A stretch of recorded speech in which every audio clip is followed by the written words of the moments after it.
The Honorable Dr. Junaidi Budi Prihanto, as Vice Rector of Universitas Negeri Surabaya,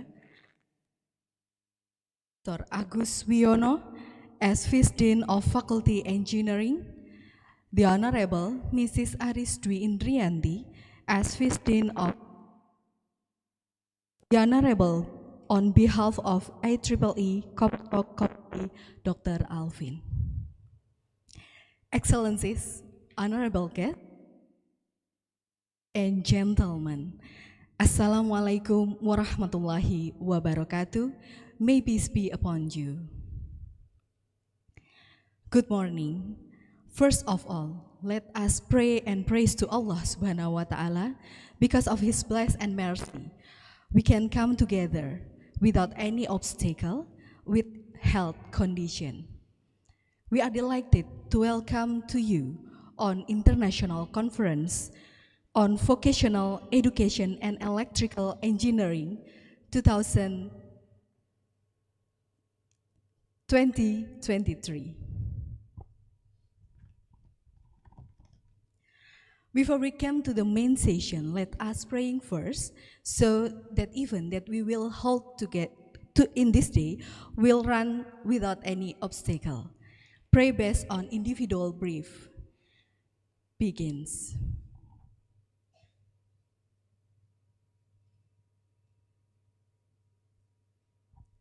Done. Ladies and gentlemen, this conference brings together academia and researchers who are responsible to leveraging advanced information engineering and technology for competitive advantage and cost saving in modern industrial sector. Before we begin, allow me to read the main agenda of today's conference.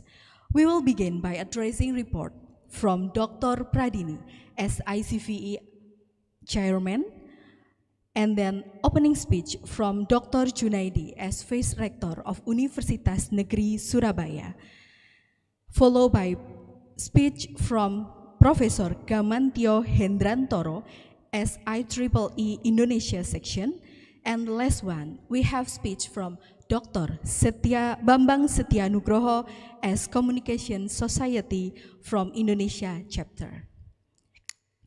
Next agenda will be prayer to the conference, which consists of plenary section 1 and plenary section 2, documentation, and to close to the ceremony, we are going to announce the 2 best paper.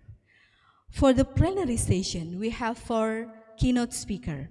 For the keynote speaker 1 and 2, we have Professor Erika Smith from Vocational Education and Training Federation, Australia University, and followed by our second keynote speaker, Dr. Yuliar Firdaus from Solar Cell Research and Optoelectronics National Research and Innovation Agency Indonesia, and both of them will be moderated by Mrs. Ruswina. And the 3 of keynote speaker, we have Professor Dr. Bambang Supriyanto, Professor of Power Electronic from Department Electronic Engineering, Universitas Negeri Surabaya. And the last one, we have Professor Muhammad Lazar, Professor of Computer Science and Artificial Intelligence from University Muhammad V, The Rabat, Morocco. And both of them will be moderated by Dr. Lucia Rahmawati. Ladies and gentlemen, for a brief moment, we would like to invite you to listen Indonesian anthem, Indonesia Raya, and followed by Mars UNESA. May all we rise, please stand up.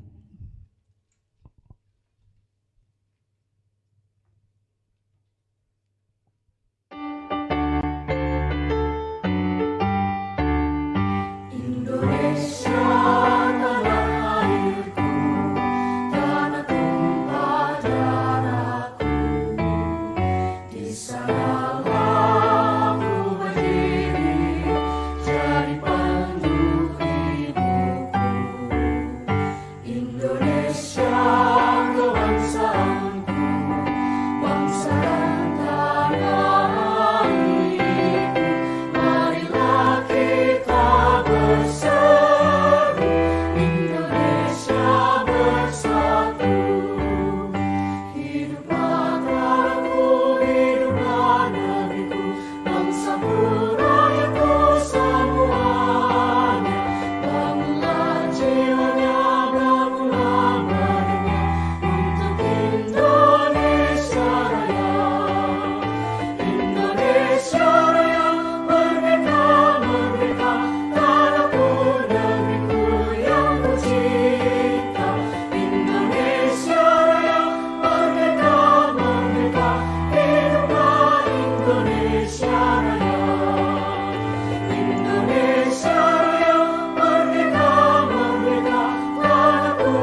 please have a seat.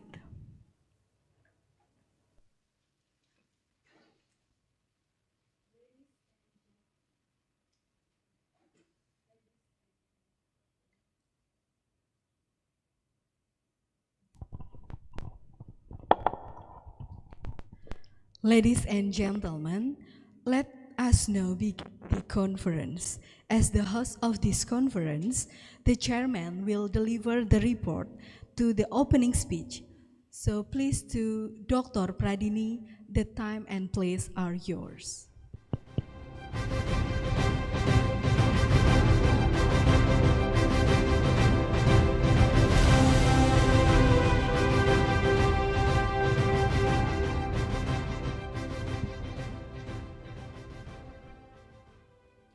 Dear participants, colleagues, and esteemed guests, it is with great pleasure and anticipation that I welcome you to the 6th International Conference on Vocational Education and Electrical Engineering, Icvee 2023. Our central theme, integrating scalable digital connectivity, intelligent systems, and green technology for education and sustainable community development, is not just a topic, but a call to action in these transformative times. First and foremost, we would like to express our sincere gratitude to all of others and participants involved in this endeavor. The conference is built upon the pillars of your excitement, groundbreaking research, and dedication to influence the trajectory of the future. This year, we received 150 submissions from around the world, representing Asia Pacific, Middle East, Africa, Latin America, and the United States. After thorough reviews, we then accepted 73 papers, which makes our acceptance rate to be 47%, even more competitive than the previous years. These contributions made by individuals serve as the fundamental basis around which we construct our dialogues and goals. I would like to express my sincere appreciation to our co-sponsor, IEEE Indonesia Section and Communication Society Indonesia Chapter for their invaluable support throughout the entire preparation process of this event.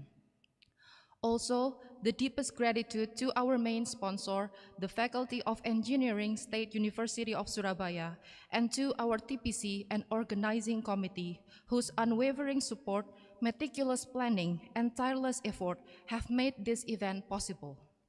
Their behind-the-scenes work is a testament to passion that drives our community forward. Together, we stand at the crossroad of change, aiming to integrate technology and sustainability in our educational and community structures. Surabaya, as the venue of Icvee 2023, proudly stands as Indonesia's largest city, a beacon of sustainable urban development and digital innovation. The city perfectly encapsulates our theme, whereas attendees will witness the essence of technological advancement harmoniously intersects with sustainable community-driven solutions. As we delve into insightful papers, interactive discussion, and collaborative session, let us engage the spirit of innovation, learn from each other, and forge pathway towards a brighter and more sustainable future. Thank you for being part of this journey. Warm regards, Pradini Puspitaning Ayu, Icvee 2023 General Chair.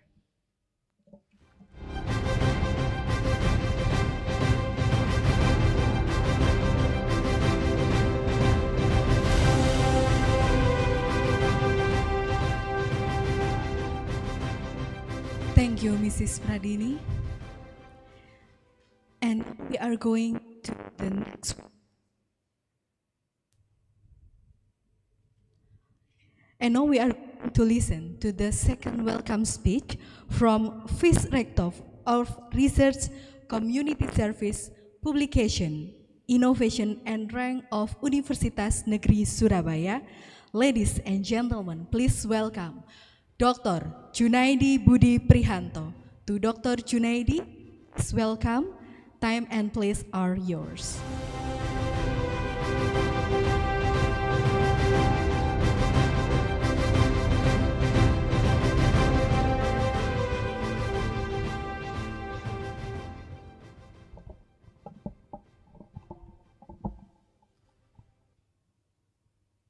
Assalamualaikum warahmatullahi wabarakatuh. Good morning, ladies and gentlemen. The Honorable Director of Innovation, Ranking, and Scientific Publication, represented by the Head of Scientific Publication Subdirectorate, Dr. Binar Kurnia Prahani, MPD.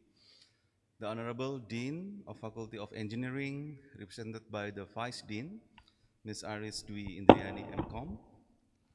Our esteemed keynote speaker, Prof. Erika Smith, Prof. Mohamed Lazar, Prof. Bambang Supriyanto, and Dr. Yuliar Firdaus, whose insight and wisdom will undoubtedly enrich our discussion. I extend my warmest greeting to the chair of the IEEE Indonesian section, Prof. Gamantio Hendran Toro, and the chair of Communication Society Indonesian chapter, Dr. Bambang Setianugroho, as our technical co-sponsor. Distinguished guests, presenters, and participants of the 6th International Conference on Vocational Education and Electrical Engineering 2023.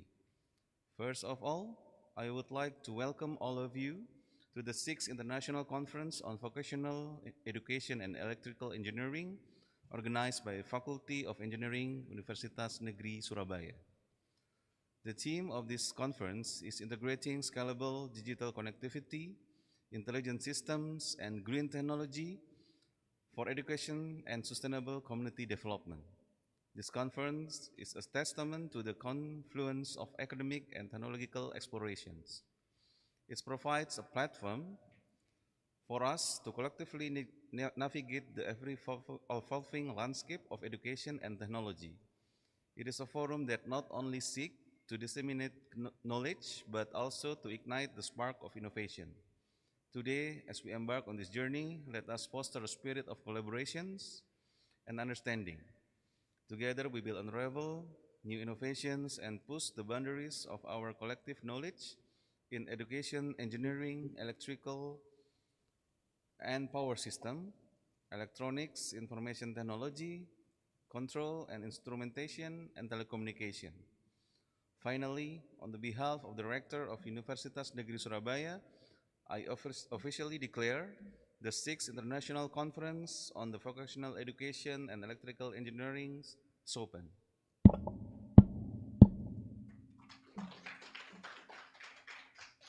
Wassalamualaikum warahmatullahi wabarakatuh.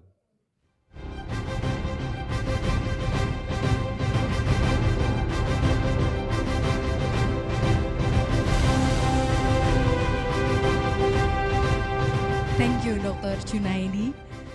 And for the next speech, we are coming from IEEE Indonesian section.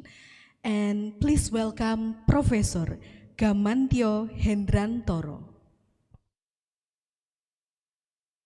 Dear distinguished guests, colleagues, researchers, professionals, ladies and gentlemen, Assalamualaikum warahmatullahi wabarakatuh.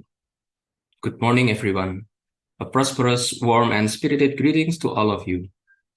First of all, please allow me to extend my warm greetings to the Honorable Vice Rector of Research, Community Service, Publication, Innovation, and Rankings of the State University of Surabaya, Dr. Junaidi Budi Prihanto. Chair of the IEEE Indonesia Section Communication Society Chapter, Dr. Bambang Setianugroho, and the General Chair of the Icvee 2023, Dr. Pradini Puspitaning Ayu, as well as all of the distinguished keynote speakers, Professor Erika Smith from the Council of Deans of Education, Vocational Education Group, Australia, who is also the Secretary of the AVETRA and the co-chair of INAP. Dr. Yuliar Firdaus from the National Research and Innovation Agency, or BRIN, Indonesia. Professor Bambang Supriyanto from the State University of Surabaya, Indonesia. And Professor Mohamed Lazar from Mohammed V University, Rabat, Morocco. And last but not least, to the conference committee members and all participants. Ladies and gentlemen, on behalf of the IEEE Indonesia section, I would like to extend our warmest welcome to all keynote speakers, presenters, and participants of the 6th International Conference on Vocational Education and Electrical Engineering, Icvee 2023. The conference is held in hybrid mode on 14 to 15 October 2023 in the industrial city of Surabaya in Indonesia by the State University of Surabaya with the IEEE Indonesia section and the IEEE Indonesia Communication Society chapter as technical co-sponsors. The Icvee 2023 takes the theme on integrating scalable digital connectivity, intelligence systems, and green technology for education and sustainable community development. The theme is very much in line with the spirit of the higher education in Indonesia, in which development of sciences is aimed at supporting education and community development, commonly known in Indonesia as the Tridharma of higher education. On the other hand, green technology and sustainable development are two important issues that need to be addressed and studied, especially with regards to the climate change that is currently happening. And this is also matched to the current global focus of IEEE activities in 2023. The president of IEEE himself has openly encouraged all IEEE volunteers and members to study, develop, share, and implement clean technology to limit the impact of climate change. The technologies that are powerful to tackle this challenge are digital connectivity and intelligent technology. Rounding up all of these aspects, it is easily seen that this conference is already on the right track by sharing the knowledge and research results in those areas. It is the reason why IEEE Indonesia section is proud to technically co-sponsor Icvee. In addition to co-sponsoring conferences, the IEEE Indonesia section has carried out a large variety of activities over the 35 years of its operation in Indonesia. The IEEE Indonesia section implements the same mission of the IEEE, namely advancing technology for humanity within the scope of Indonesia. But at the same time, we are also contributing to the IEEE mission internationally. As an example, currently we are starting to work together with other IEEE sections in the Asia Pacific region in promoting clean technology to mitigate the climate change effects. In line with this mission, we maintain good and mutual relationship and networking with the Indonesian government, industries, universities, professional and scientific organizations, and various other communities in Indonesia. IEEE Indonesia section is very proud to have had a cooperation agreement with the Director General of Higher Education, or Dirjen Dikti, since 2021, which allows us to directly participate in the development of engineering higher education in Indonesia. Our contributions are the following. Firstly, the IEEE Indonesia section presently have 22 technical society chapters and joint chapters, covering the fields of interest of 27 IEEE societies, widely ranging from Power and Energy Society, to Communication Society, to Oceanic Engineering Society, to Education Society, as well as to Social Implications of Technology Society. These chapters support various scientific and academic activities in Indonesia, including technical co-sponsorship of international conferences. Secondly, as of now, we have IEEE student branches and student branch chapters in 38 universities in Indonesia, which support educational activities, early career development, and international networking for university students. We would like to invite all universities in Indonesia to form IEEE student branch in their campus and maximize the potential benefits of talent and skills development for students through the IEEE network.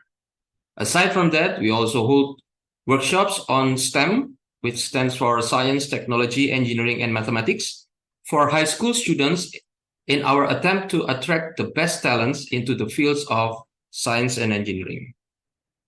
Thirdly, the IEEE Indonesia section technically co-sponsors more than 70 international conferences annually.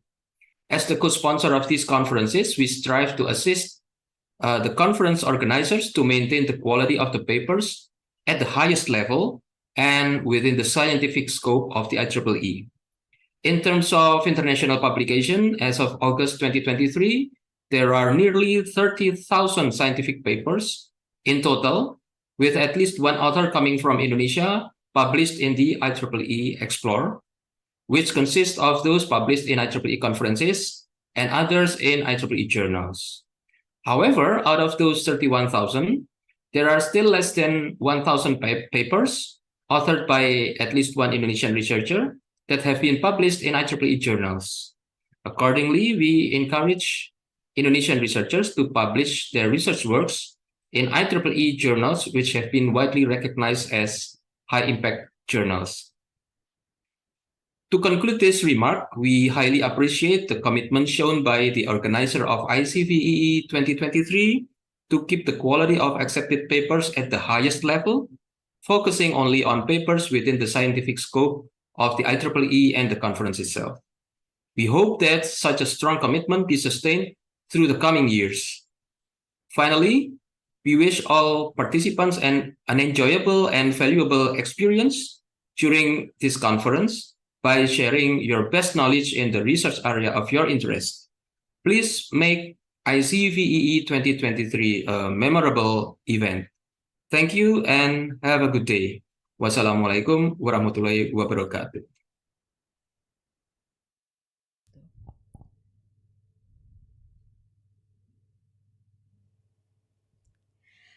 Thank you, Prof. Kamantio, for the speech.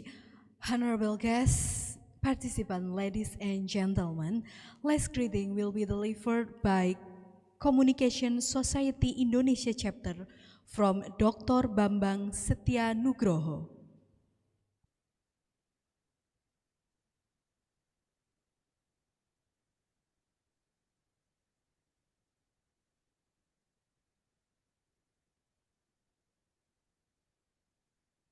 Assalamualaikum warahmatullahi wabarakatuh. Honorable Vice Rector of Universitas Negeri Surabaya, Honorable Chair of IEEE Indonesia Section, distinguished speakers and participants, and ladies and gentlemen. Good morning and welcome to the Icvee 2023, the 6th International Conference on Vocational Education and Electrical Engineering. Thank you for participating in this event.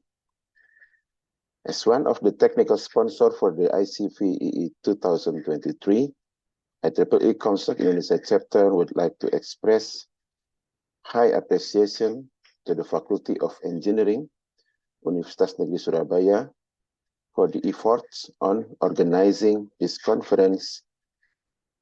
And this is the third collaboration, so we are proud to see this conference being well organized. We wish to continue this collaboration in the future. IEEE Comstock Indonesia chapter has conducted many activities in Indonesia. These activities are aimed to enhance academic and professional careers through various programs specifically designed for researchers, scientists, engineers, and students studying communication technology. IEEE offers a variety of resources to help us stay up to date on communication technologies, giving us a competitive edge in our profession. IEEE Comstock Indonesia chapter provides the in-depth training in various topics, including professional conference management and comprehensive coverage of timely and specific technologies such as IoT, 5G, and other recent advancements in wireless communications. We are proud to sponsor major conferences each year, attracting learners and leaders in communication technology, both as presenters and attendees. Whether in our flagship conference or any of other international conference, we provide opportunities for many of participants to network, learn, and share the latest technological development in communication advancement. Industry researchers and practitioners gather to share ideas and vision in technical presentation, tutorial, workshop, keynotes, demonstration, and multidisciplinary panels. In each of our activities, we always involve students to provide them unique opportunities to explore and learn more about communication technologies and to connect with other students and professionals already working in the field. In terms of collaboration, we have a good and mutual relationship with multiple partners, such as ICT organization, industries, universities, as well as the government of Indonesia. Our other activities are public lectures, intellectual gathering, workshop, humanitarian and research grant, and many more. I wish you a very productive conference with exciting and encouraging discussion and exchange of knowledge so that together we can anticipate a future of groundbreaking knowledge, research, and technology for humanities. Thank you very much. Assalamualaikum warahmatullahi wabarakatuh. Waalaikumsalam warahmatullahi wabarakatuh. Thank you for Dr. Bambang Setianugroho. Ladies and gentlemen, before we come to the core agenda of our conference, please let me announce the two best paper. The first from Widi Ari Wibowo and teams. The title is Improve Drop Control Parameter in a DC Microgrid Using the Marine Predator Algorithm. And another one from Novianto Rahmadi and teams. The title is Exploring the Boundless Potential of Deep Learning in Gender Prediction from Indonesian Names. Congratulations for the two authors.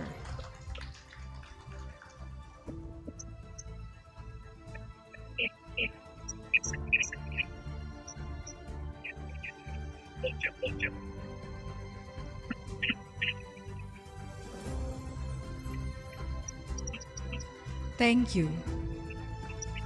Okay, please come to join with us, Dr. Junaidi.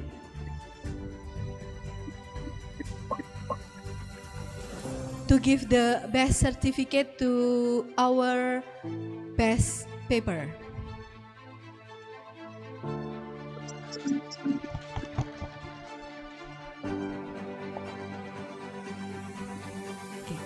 Please return to your seat. Thank you, Dr. Junaidi.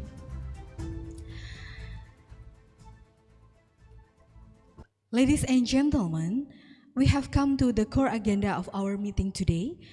That is to hear the speech from our keynote speaker. The first keynote speaker delivered from Professor Erika Smith from Vocational Education and Training Federation, University Australia, and followed by our second keynote speaker, Dr. Yuliar Firdaus from Solar Cell Research and Optoelectronics National Research and Innovation Agency, Indonesia. And both of them will be moderated by Mrs. Roswina. To Mrs. Roswina, please come here. Time and place are yours.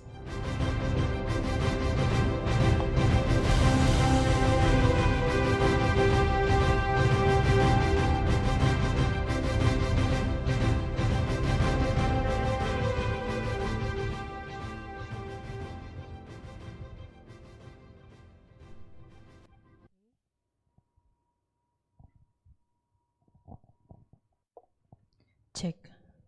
Okay, good morning, ladies and gentlemen.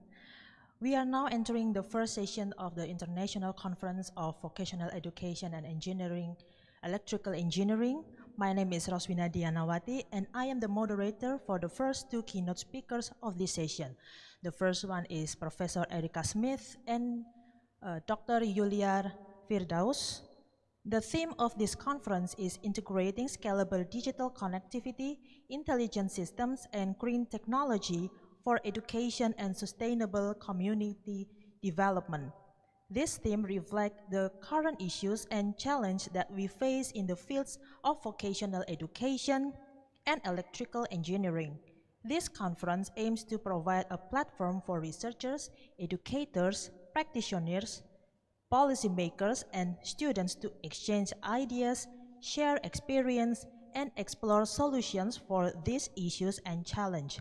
We hope that this conference will inspire you to pursue excellence in your fields and foster collaboration across disciplines and sectors.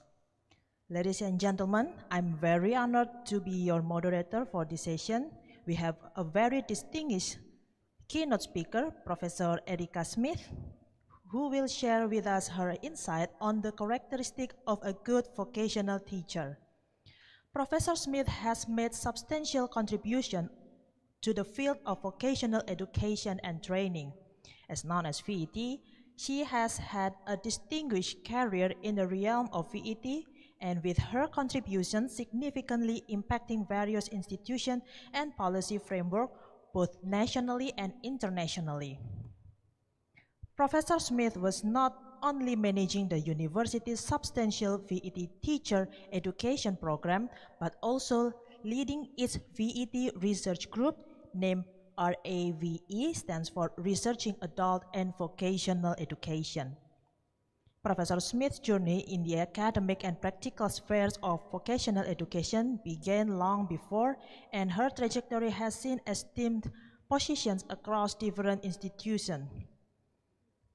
Her tenure as a professor at Charles III University witnessed remarkable leadership where she convened the RIVET Research Group. Following her role as a Dean of Graduate Studies at the University of Ballarat and subsequently as chair of the Dual Sector Curriculum Committee, showcased her versatility and dedication of this field. Professor Smith has held esteemed positions including the convener of the Australian Council of Deans of Education Vocational Education Group, also as a co-chair of INAP, stands for Innovative Apprenticeship, network run from the University of Bremen in Germany, and notable involvement in the development of VET teacher training qualification at a national level over a 25-year period.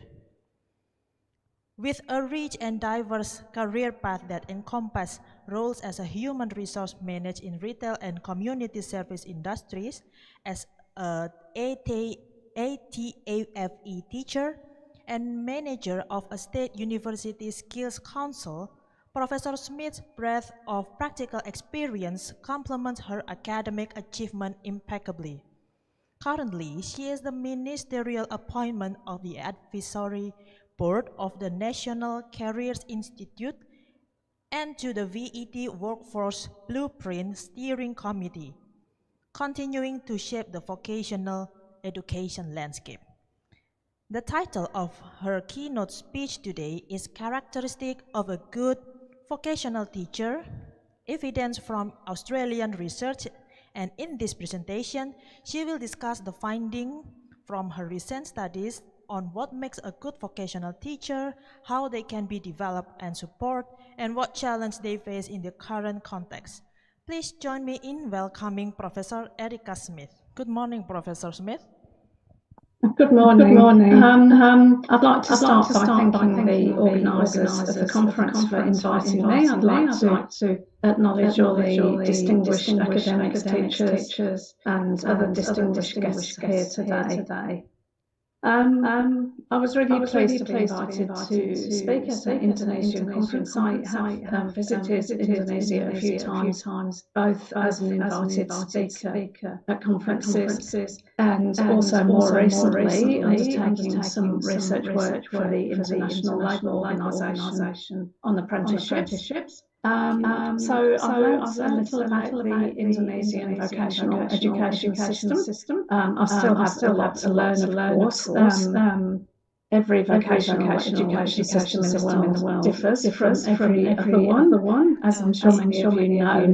So I can't pretend to be an expert, but I do know a little and was very interested in what I learned. I'm just about to share my screen. I'm hoping that this will work. There's always can people see my presentation? Wait, let me explain the rule for this session first. Thank you for accepting our invitation to speak at this conference.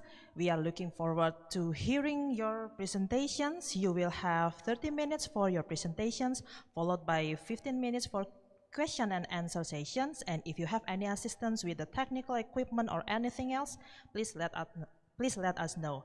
Now the time and screen are yours. Please, Professor. Okay. Thank you very much. So can people see my presentation? Yes. Excellent. Good. One always wonders, because all the online conference systems are different. So I'm glad that you can see it. Very pleased to be talking to you, as I said. I've recently retired from Federation University in the state of Victoria, which is near the city of Melbourne.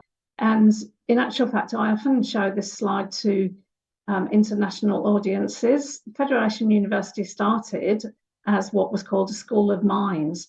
Ballarat was the centre of the gold mining industry in Australia, as you can see, in the 19th century. So a small, what you might call a technical college began, and you can see some of the early students. They don't look much like our modern students, particularly in the fact that half of our modern students are female rather than 100% male, as you can see in that photograph. So what happened with the School of Mines Ballarat is it became a university and eventually ended up as Federation University, amalgamating with other university colleges across Victoria. So we basically service all of the non-metropolitan areas of the state of Victoria. I'm going to be talking about teachers, who are the pivotal figure in VET. So teachers sit right in the middle of vocational education and training, VET as we call it, and my understanding in Indonesia, the term TVET is more often used. So they're absolutely central because they connect those three spheres of students, training providers, and the industry or discipline area that they're teaching. So in Australia, they're often referred to as dual professionals, referring to their industry expertise and qualifications and their teaching role. I understand that some of you will be teaching in engineering, electrical engineering students in the university, and some of you will be delivering teacher training to future VET teachers. So I'm hoping that whether you're teaching in higher education yourself or whether you're preparing teachers for the VET sector, that some of what you hear will be of interest to you. Just to give you a tiny bit of context about Australian VET, just enough so that you can understand the context of some of what I'm speaking about. Australia, like most countries, is divided into various jurisdictions. We call them states and territories. We call them states for short, so I'll be using the word state. So you can see the different states and territories on that map there. And just as in many other countries, also the management of the VET system is carried out both at the federal level, at the Australian level, and also at the state level. So everything differs a bit between states, and the different levels manage the different parts of the system, and you'll understand why I mentioned that in a minute. So Australia, obviously famous for kangaroos. I think there's kangaroos in every state in Australia. Yes, there are. There's a wide variety of teaching contexts for VET in Australia. So there's 50 TAFE institutes, technical and further education.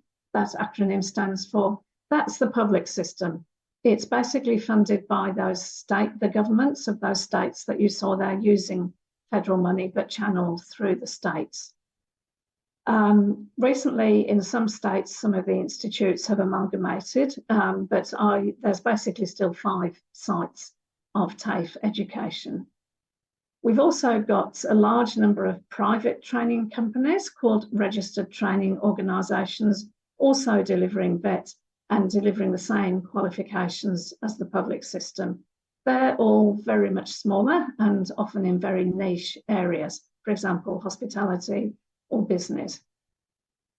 We have community colleges, which incorporate sometimes VET into some of their programs.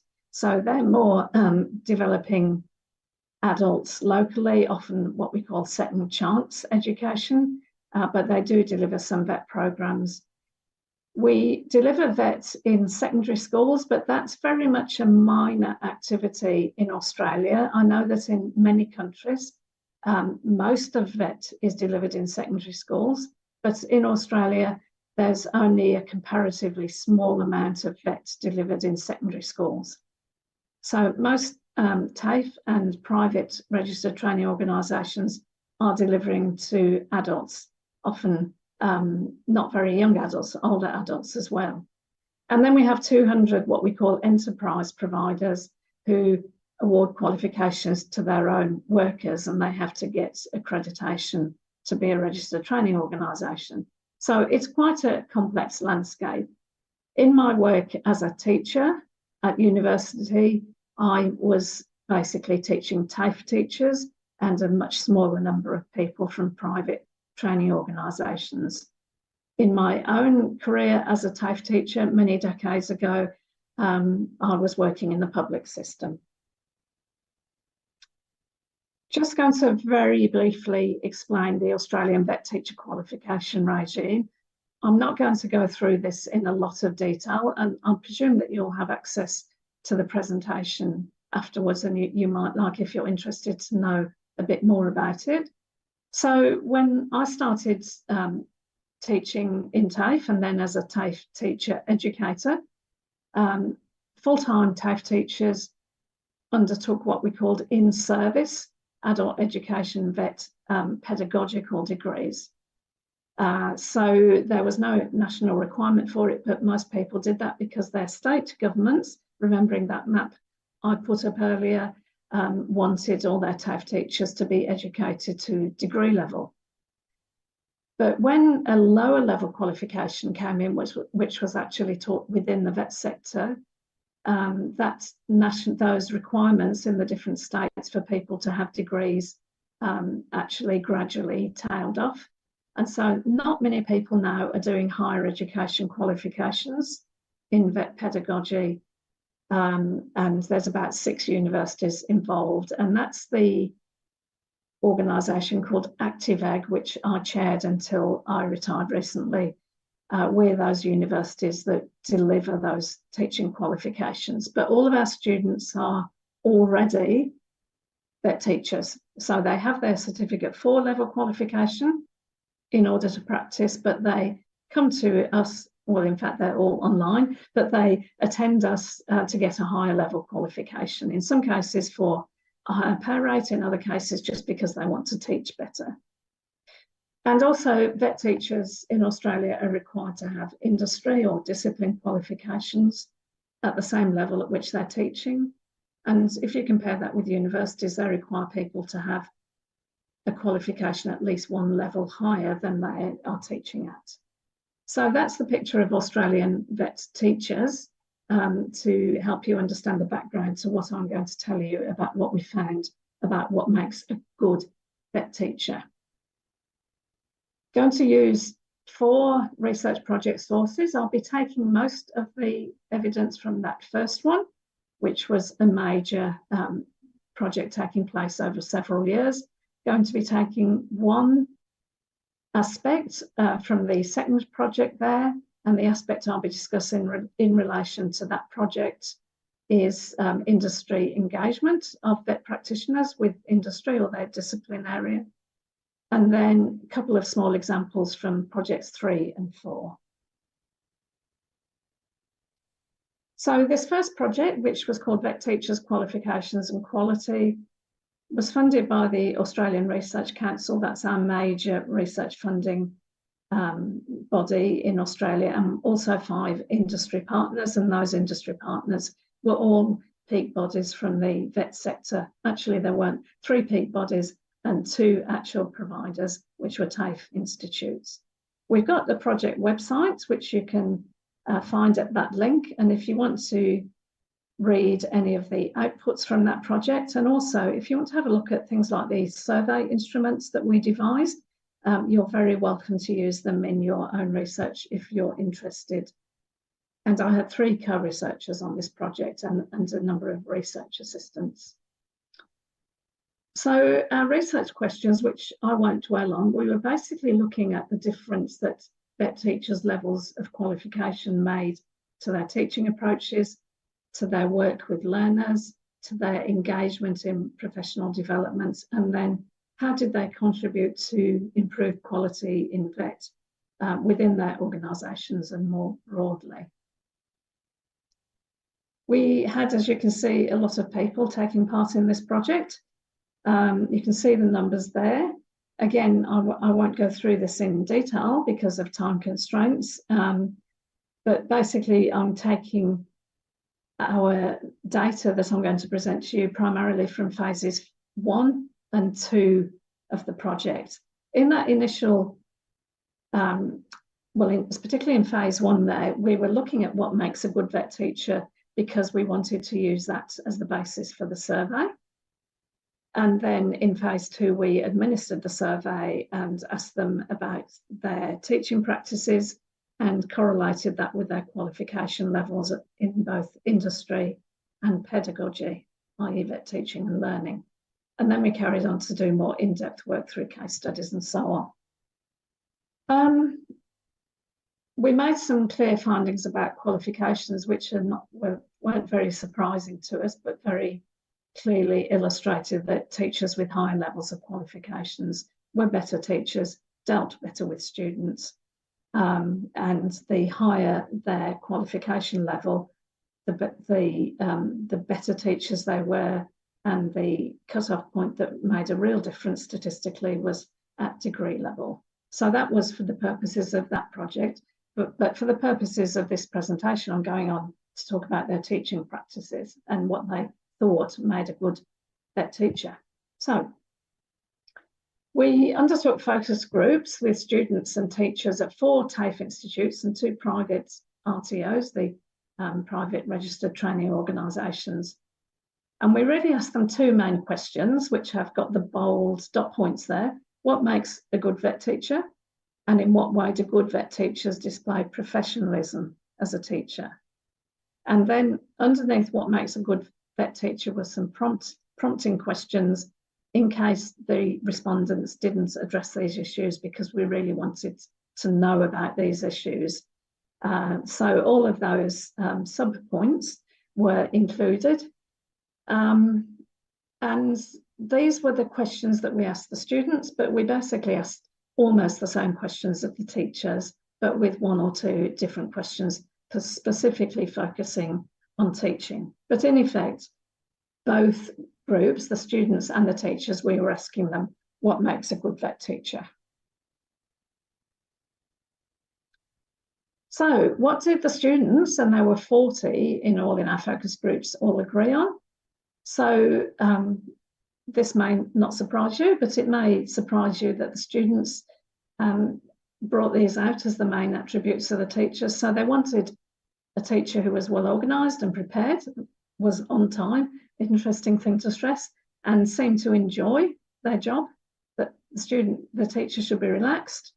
They should have a deep knowledge of the subject area and were still learning in that area. They liked teachers who were full-time teachers, not part-timers or casuals, preferably. There's quite a few part-time and casual teachers in Australian vet, some of whom are still working in the industry at the same time, which is a good thing, but the students actually preferred full-time teachers.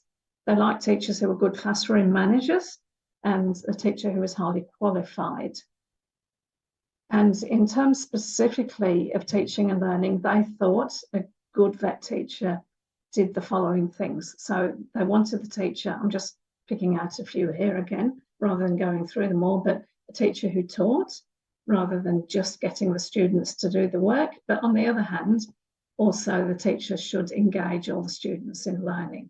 Teachers should set clear and high expectations, and then the students had a couple of points around assessment, including, I think, interestingly, they wanted a lot of feedback on their assessment tasks. So there's a slide that says what didn't the students agree on. So the previous slides were what the students agreed on. In fact, there was nothing they didn't agree on. Didn't matter what the student background was, whether they were working or not, maybe as apprentices or maybe as older workers already in employment and studying higher level qualifications. Didn't matter, they all wanted exactly the same things. And there's some selected quotes here, which again, I won't go through all of them, but you might like to have a look at them. I'll just pick a couple out. So in terms of their industry expertise, one student said, our teacher is a well-known, respected man in the industry throughout the state. Everyone knows him. And the students knew that that teacher was respected in the industry. And they were very pleased about that. In pedagogy, different forms of learning strategies, different strategies for each person, which, by the way, can't always be possible, but they like to see that. And they like the teacher to entertain them as well as teach them. And in terms of relationships, where appropriate, they like the teacher to be like a friend. And they wanted to like the teacher. I like that quote at the bottom best, you may as well. A student who said, and I can clearly remember sitting in the room and hearing the students say this, in the morning, you say, oh, wait, I have this teacher today. Let's get out of bed and be on time, come on. So they really wanted to go into college and learn from that teacher. Turning to the teacher focus groups now, we have 29 teachers. What makes a good vet teacher? And those can be easily divided into 4. So we did some analysis: industry expertise, knowledge and passion, pedagogical expertise and knowledge. So a variety of aspects of that one: relationship and attitude towards students, and professionalism. So many of these you'll see were the same as the students wanted. They wanted teachers to have industry expertise and passion. They wanted the teachers to have a diversity of teaching strategies and so on. But the teachers added some extra steps there. So, for example, being flexible, so that they could change their teaching that they planned for the lesson if the student group was different from what they'd expected, or clearly had different needs when they got into the classroom or workshop. The teachers talked about good teachers scaffolding learning, starting with what students could easily cope with and then building on that, and decoding the curriculum. In Australia, we have competency standards, which are sometimes a bit difficult to understand, but teachers need to be able to turn that into a teaching strategy. In terms of their relationship and attitudes towards students, I think one aspect that students didn't mention, that teachers said a good teacher provided pastoral care, i.e. care with personal difficulties or needs where appropriate, but passed it on to professional staff where appropriate. So it's knowing about drawing that line between always being the student's friend, but and not always doing that where it's not appropriate. In terms of professionalism, the teachers, again, like the students, thought a good teacher was well organised and prepared, but they also mentioned things like being a representative of the training provider, being committed to continuous improvements, and having integrity. Okay, and then we've got some selected quotes here. Again, pretty similar to what I've just described, but some actual examples of what teachers actually said. That last point at the bottom under pedagogy, a good lecturer is a person who brings every student to the maximum of their ability. Now, I wasn't able, for reasons of space, to give the whole of that quote, but that focus group participant then went on to say, well, actually, that's not really possible, but that's what you aim for where appropriate. So that's the goal in that person's head. That's what I'd like to do, but I know I can't always manage it. Otherwise, I think those quotes are pretty much the same as the students' ideas of what was a good vet teacher, and it's nice to have that convergence between what teachers think is a good vet teacher and what students think is. Going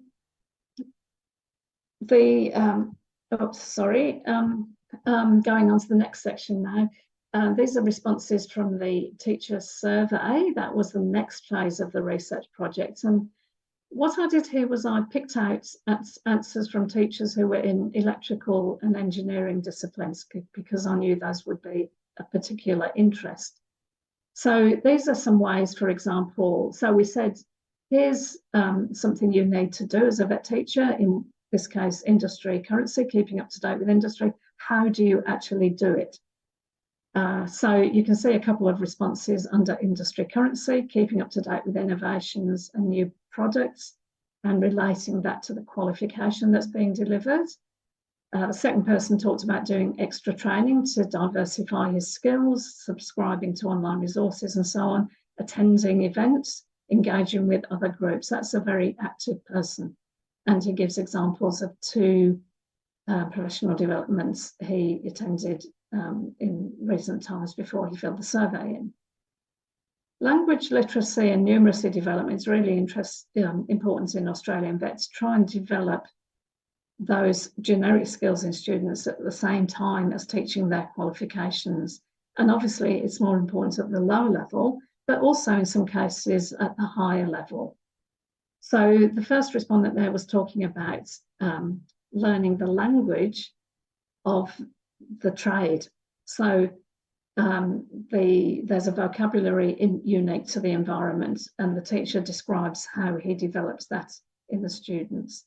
And then one student talked about maths, an electrical teacher, obviously maths being very important, and how he dealt with that apprentice who was really scared of maths. And he developed a way of teaching that apprentice to teach the same concepts, but not in the same manner. And these I thought you may be interested in. So there was one teacher who wrote about reflective practice, talks about how after classes, he or she, I can't remember the gender of this respondent, writes his or her reflections, particularly if something really good or bad happens in the class. And I thought that was really great, and something that we perhaps all intend to do but don't, but this teacher actually did it. And the next respondent talked about becoming a teacher. So remember, at the beginning of the presentation, I talked about those three spheres that the teacher's trying to bring together. This is about trying to move the teacher from being an industry expert up that end of the dual professional spectrum to becoming a teaching expert without losing sight of the industry identity. So those are things often done best as a result of working with other people. So I'll put a couple of examples of online meetings or face-to-face meetings where teachers may talk about these matters, and should be part really of practice in every training provider. The second project I'm going to talk about specifically in regards to developing and maintaining industry expertise and engagement was a project that I undertook for the Service Skills Industry Skills Council. So they're responsible for qualifications, or they were at that time, in hospitality, in hairdressing, which I've got there, retail, sport and fitness, and other industry areas. This is a really interesting slide. We administered a survey to different people, different actors, if you like, within the system, the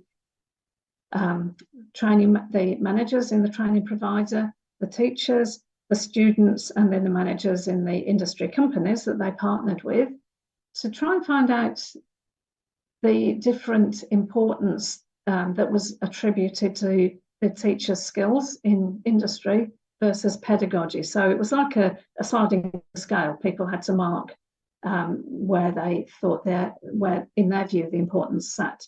Now, the most interesting thing to this is you'll very quickly see there's not much difference, is there, between the participant groups.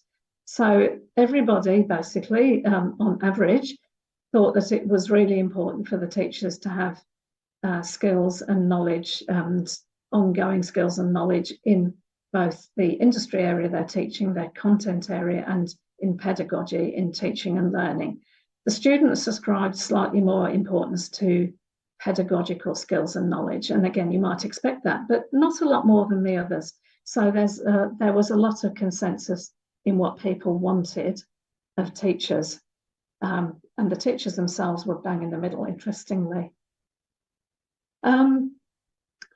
We also found, and I thought you may be interested in this, the ways in which the teachers, as established teachers, connected with industry. So in this case, it was the service skills industry, remember, but it would apply to any industry, I think. So lower level engagement, we divided it into lower level, high level, lower level, mid-level and high level. So keeping up to date with technical skills and industry systems was really important. They had to know what it was like in the industry. They may have continued with part-time jobs. That's very common in Australian vet. In fact, I've just done a survey which shows that I think of even full-time teachers.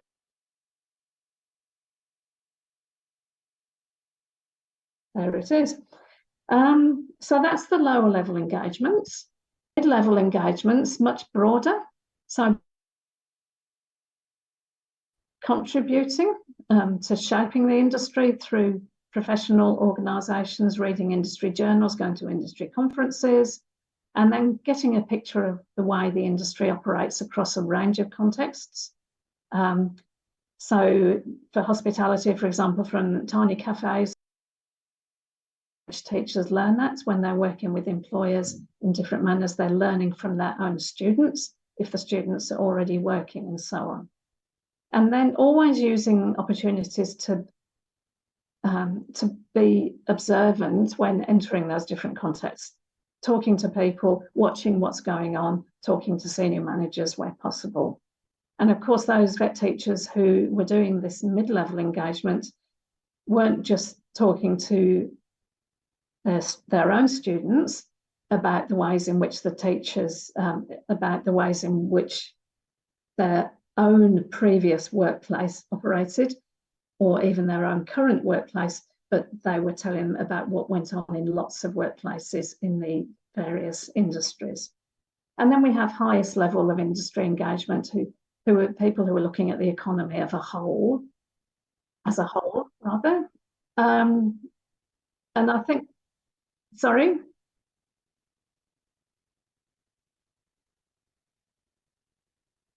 Okay, no, that's absolutely fine. So these are different levels of engagement that teachers undertake. Okay, now I've got two more slides on very small reference to the other two projects I talked about. So this was a model, it wasn't a particular research project, but was drawn from all of my research, different levels of professionalism in full-time vet teachers based on the research. So you can see at the bottom we have the people who I would describe as not being very professional, and then the people who are being moderately professional, and you'd want everybody to be at least at that level, and then the highly professional teachers. And this was developed in relation to their engagement in or their possession of qualifications in vet teaching, their possession of qualifications in the discipline area, and their professional development activity. Are they attending training courses? Are they only doing a bit of that, or are they doing a lot of that, like some of the teachers that I've quoted earlier? This last slide is just one example, but I picked it out, a recent project I've done where I was investigating what teachers learned from their teaching practice in vet. So I thought I'd pick up an example from the electrical industry, and the learning that this teacher took from that incident, where the teacher who told me about this was observing another teacher whom I called Teacher A, was about how the teacher dealt with this difficulty where the student made a really, really big mistake that Teacher A exhibited. And that's actually a really good example. And when I was doing a conference presentation and also related this incident, I said it's a really good example not only of the usefulness of doing teaching practice and as part of that observing other teachers, but of observing other teachers routinely within a workplace. And I know that some TAFE institutes in Victoria do that. They have a peer observation system so that you can learn from events like that. Okay, so in conclusion, All of the sources that I've mentioned underline the importance of three things: content or industry expertise, pedagogical expertise, and relationship skills, and also the importance of continuous development through reflection, professional development, and industry engagement. Now, there are many sets of VET teacher standards, and I have had a look at the Indonesian set that was quoted in the paper I cite there, which was in the journal TVET at Asia.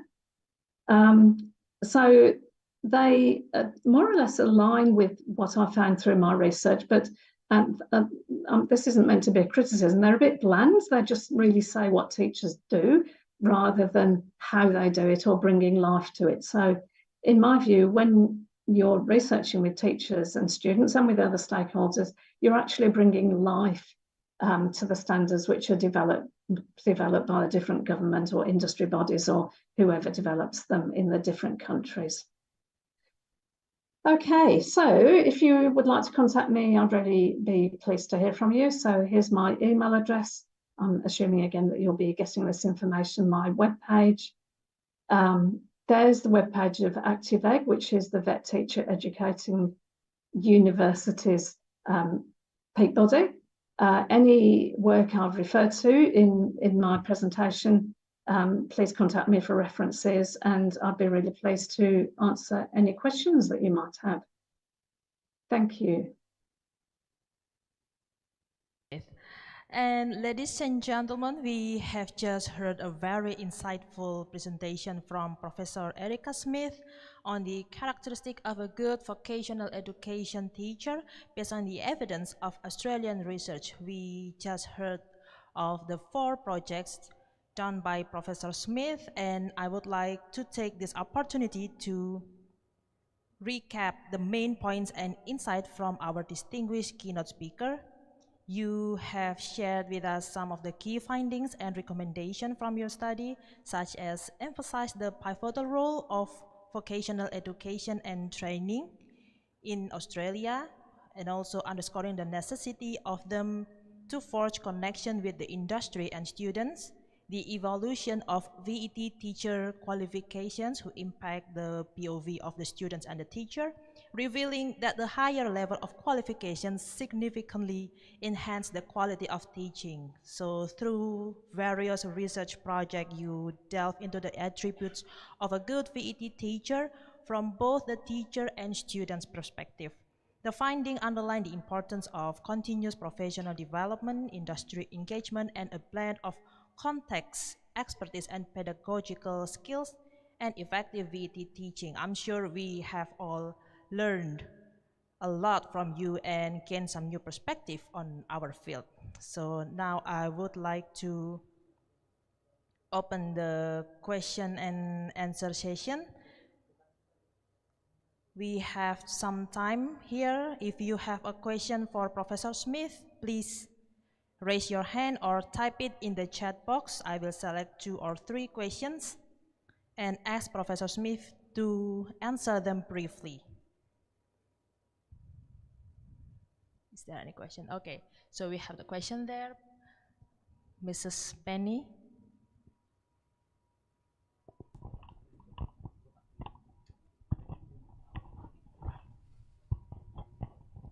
Thank you very much, Ms. Moderator. Thank you for insightful presentation, Professor Smith. I would like to ask, how have TAVE institution in Australia leveraged digital connectivity and intelligent system within case studies to enrich the technical and vocational education and training TVET experience, enabling students to develop practical skills that align with the demand of the modern workforce? Thank you. Thank you. Thanks for the question. What was the last point again? The last few words? Yeah. How have TAVE institution in Australia leveraged digital connectivity and intelligence system within case studies to enrich the technical and vocational education and training TVET experience, enabling students to develop practical skills that align with the demand of the modern workforce. Sorry, I just missed the last few words. Yeah, so I'm just trying to think. There's two ways, and I'm hoping that I'm going to answer what you're looking for. In terms of digital connectivity, well, first of all, students often learn online, and students really develop those skills, as did the teachers during COVID, when we had quite lengthy lockdowns in Australia. So by perforce, we had to develop those skills as teachers, and the students had to develop those skills as students. And I think everybody learnt a lot from that, that mandatory use of online learning, and learnt about how you can learn best digitally. Now, I actually did some research on teachers' move to online teaching, and they didn't find it easy, but they all, in the research, I found data that they all increased their skills from doing that, and I can send some presentations I've given on that topic. So people learned digital connectivity, the organisations learned it, the training providers learned how to do it better, and all of that learning is now implemented. So it's pretty routine for at least part of all students learning to be online. Now, the other aspect of your question is about digital connectivity in the modern workplace. So in Australian VEDs, there's certain items, if you like, that have to be included in all training in all qualifications. So in Australia, our qualifications are embedded within artifacts called training packages, which are lists of competency standards gathered into qualifications. So, for example, there's a retail training package, and there's lots of qualifications within it. Now, the bodies that develop those qualifications are required to include certain aspects within the qualifications as they're developed and redeveloped. And so digital skills is absolutely crucial. So it's there along with language literacy and numeracy skills, but also the process of developing qualifications includes all the latest developments within industries, which would include increased digitalization. I can't say that word. Increased digitalization within the industries. So, for example, that would, in the engineering and electrical industries, that would be routine that those developments were included in the updates to the qualifications within those training packages. But the development of digital skills in the students is mandatory to be shown. A training package doesn't get approved unless it's included digital skills development in the students. I hope that makes sense. It's a bit technical, but I can explain it further if anyone's particularly interested, especially in the training package development aspect. Okay. We have Mrs. Pradini.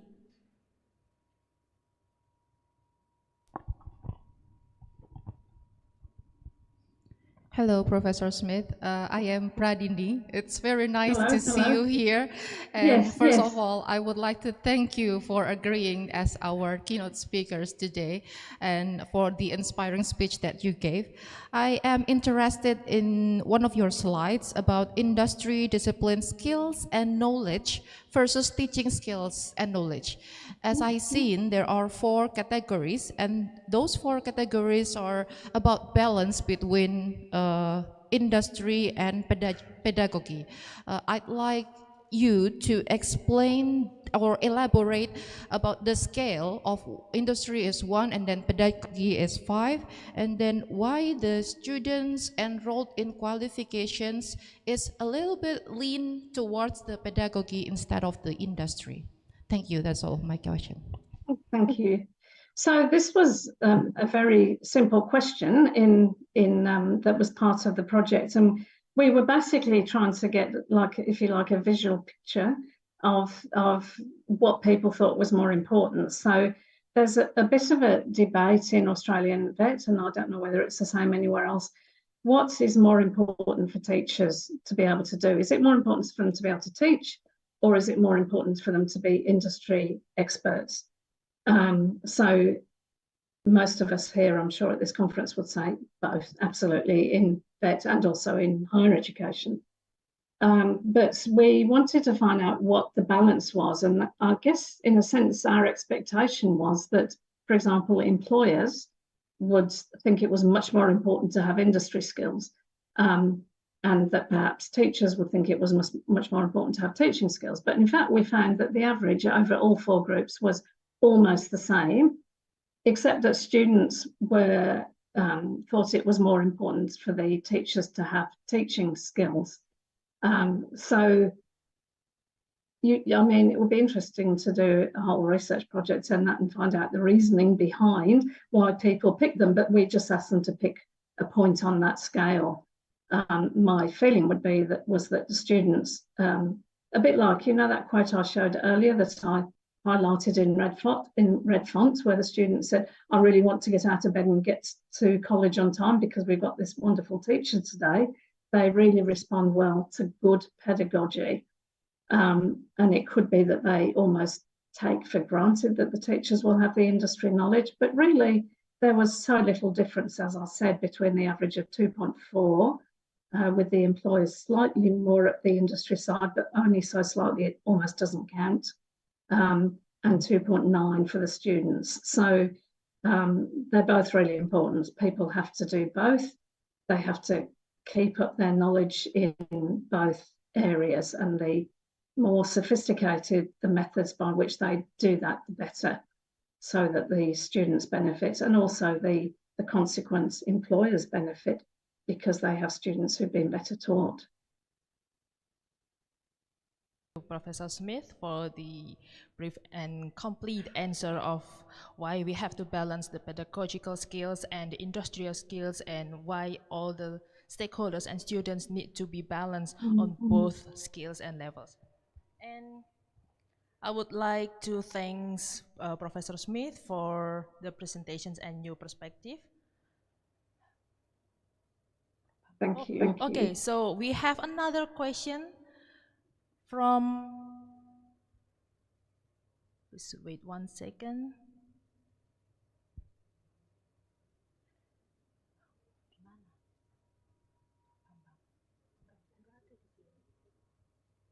Okay, so we have Professor Bambang here for asking the question.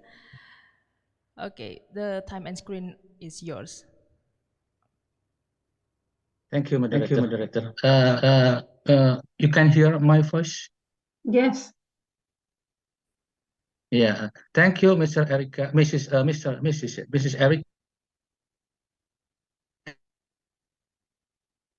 Smith. Maybe I have a question, but maybe not related with your presentations. Maybe you can give me information. How can you get in your institution? How can you get a teacher in your institution? Maybe a teacher give encourage to the students in your university, because a student in your later conclusions, there are many variations, or there are many methods to encourage a student in to learn some things, maybe. Okay. Yes. There are steps, or there are sticks. Maybe you get a teacher the test of missional, and another maybe competition of a teacher. So get the step of term to get a teacher in your institutions. Maybe there are emotional tests, maybe, or another test. to get a teacher, so to encourage a student in the class maybe. So how do we develop teachers so that they can encourage students, or how do we recruit teachers? I'm not sure which you were asking. How can get a recruitment, a docent or a teacher? How can we recruit teachers with the right attitude?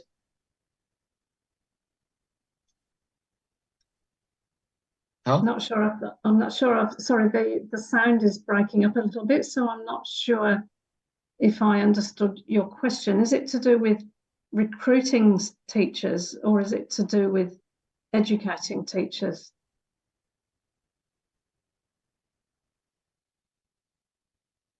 That the question is, can you explain the equipment, or how do we build the teacher to escalate the motivation of the students in Professor Smith University? Is that the question? Yeah, that's right. So that's the question, Professor Smith.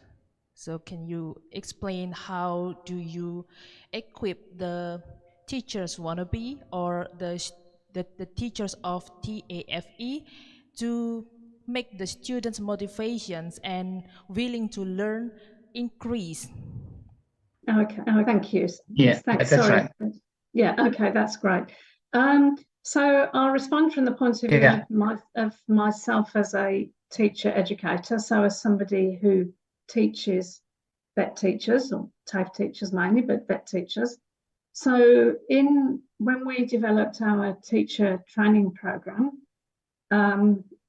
we, as I'm sure all vet teacher education programs do, we give our students who are already vet teachers, we give them a lot of knowledge about learning theories, and always ask them to relate that to their own experience as teachers.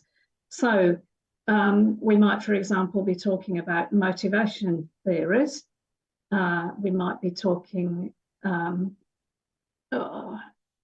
trying to remember what's in a particular subject, so I won't try.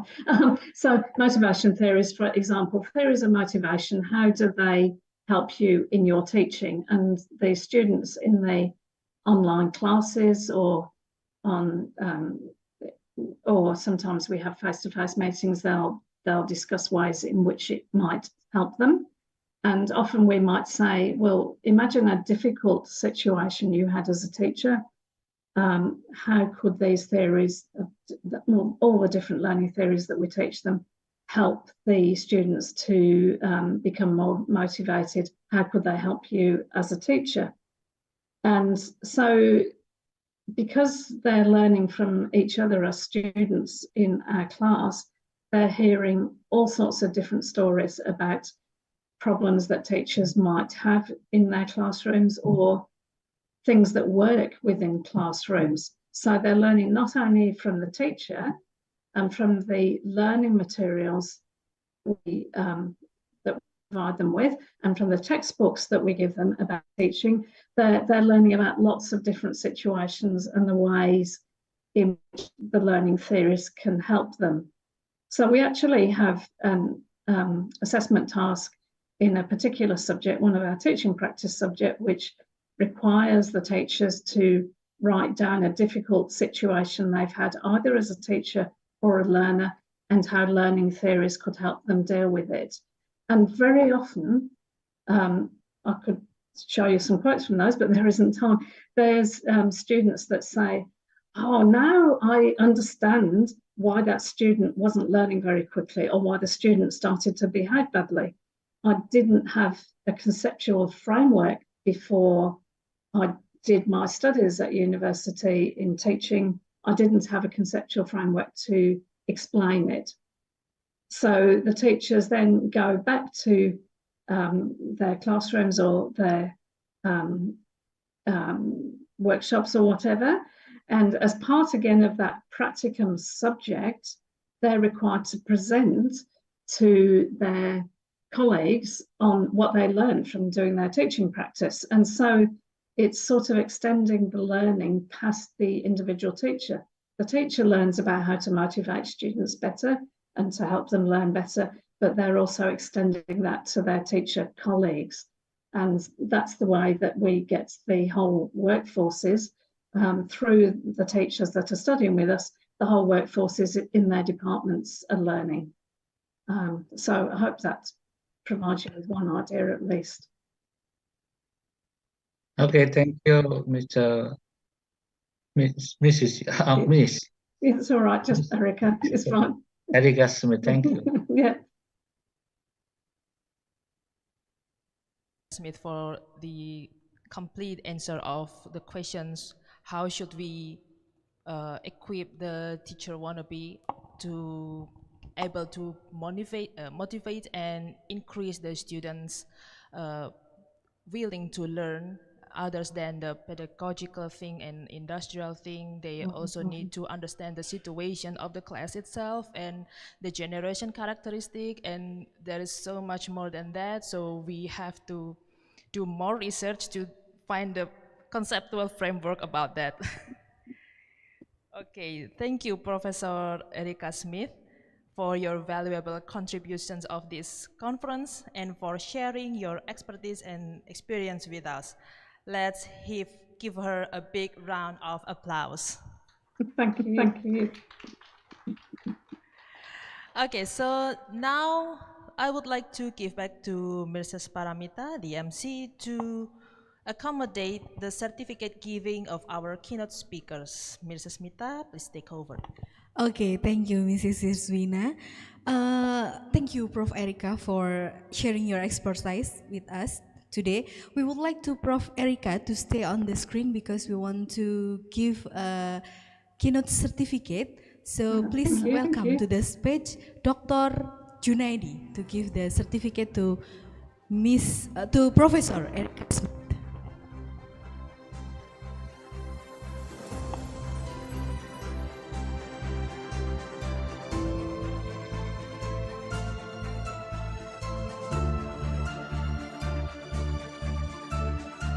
Thank you.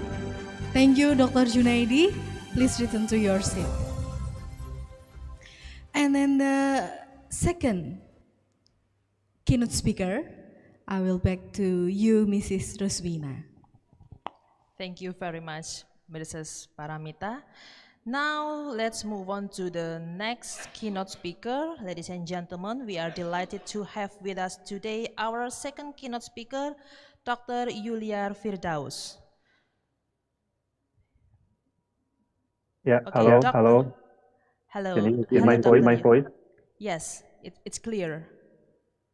Okay. Okay, so Dr. Yulia Firdaus, a distinguished scientist from the National Research and Innovation Agency, is known as BRIN, of Indonesia, is specializing in solar cell research and optoelectronics. Dr. Firdaus has a remarkable trajectory that began with a solid educational foundation, culminating in doctorate in science from KU Leuven, Belgium. With a relentlessly pursuit of innovation, Dr. Firdaus transitioned to postdoctoral roles at King Abdullah University of Science and Technology, where he significantly contributed to the development of solution process, organic and inorganic materials for a myriad of applications, including solar cells, thin film transistors, and organic light emitting diodes. His work has further evolved, now as a research scientist at BRIN, Indonesia, focusing on the advancement of material for organic, perovskite, and dye-sensitized solar cells and modules. Dr. Firdaus' scholarly contributions are nothing short of exemplary, with 12 articles and the proceeding in reputable journals indexed by Scopus. His work is a testament to the cutting-edge advancement in solar cells and optoelectronics. Dr. Firdaus will share with us his insight and perspective of the future challenge and opportunities in organic solar cells for green technology applications. He will discuss the current status, limitation, and prospect of the organic photovoltaics, as well as the strategies and innovation to overcome the barriers and achieve high performance, low cost, and environmentally friendly solar cells. Please join me in welcoming Dr. Yuliar Firdaus on the screen. Dr. Firdaus, thank you for accepting our invitation to speak in this conference. You have approximately 30 minutes for the presentation, followed by the Q&A session. The time and screen are yours. Okay, thank you, Ms. Moderator. Assalamualaikum warahmatullahi wabarakatuh. First of all, I would like to say thanks to the organizing committee for having me to give the talk in this wonderful conference. Let me share my screen. Can you see my screen? Yes, Dr. Yuliar. Okay, so as the moderator mentioned, so I will talk about the overview on research on organic photovoltaics and also its application for green technology. Maybe for some of you, this is like a very different research topic, but I hope by following this talk, you can get a big picture at least on how the research on organic photovoltaics going on, and also what can be the and I hope I can convince you what kind of application that can be fulfilled by this organic photovoltaics, especially in the system, in the electronic systems. So the following is the outline of this talk. In the beginning, I will talk a lot about material development and device development of organic photovoltaic. And then we will have a few slides on the technological application and also their challenge. So to say a few words on PV technologies, maybe you already know that there are at least 3 different generations of photovoltaic technology.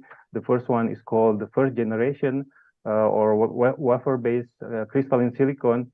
This is probably that the application that you have seen a lot in the street or in the building to generate like a solar cells. So it is already commercially available. The problem with this technology is required a sophisticated technology and also a lot of materials.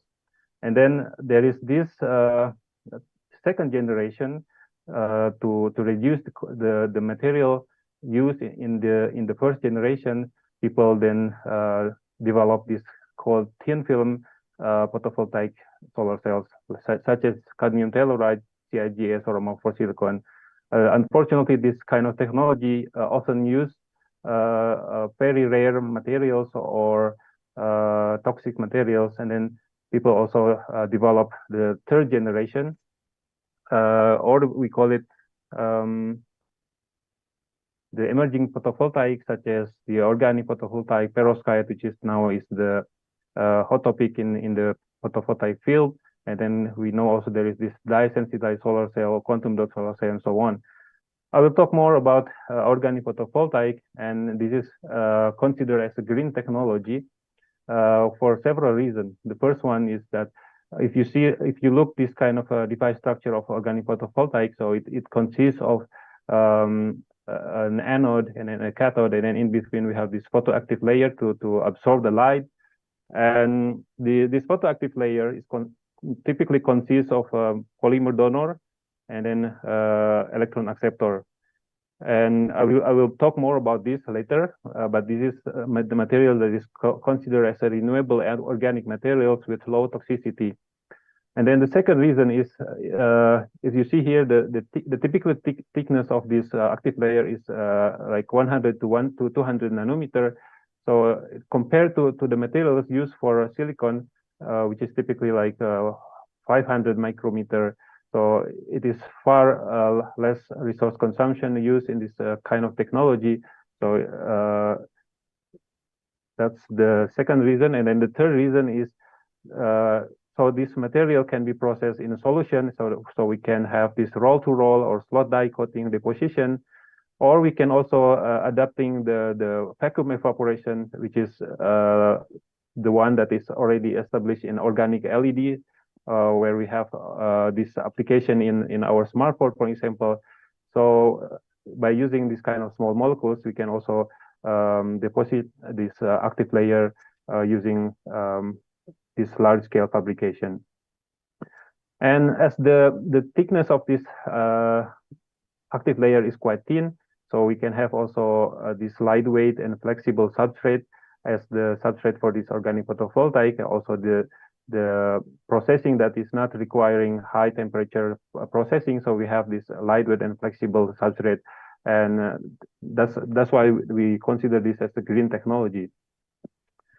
And the efficiency of this organic photovoltaic recently increased quite significantly, and now the record efficiency is 19.2% in the lab scale. And in the beginning, the community is actually relying on using this called fullerene acceptor, and the efficiency is reaching up to 10%. But then there is this seminal work where they reported this so-called non-fullerene acceptor called ITIC, and the efficiency can be pushed to over 10%. And then there is this another development with this ADADA acceptor called Y6, and so we have this efficiency over 15%. The reason why this non-fullerene acceptor is performing better than the fullerene case is that you can see from the absorption of the fullerene, like this PCBM, the blue one, the absorption of this fullerene is not as good as the other materials of fullerene acceptor.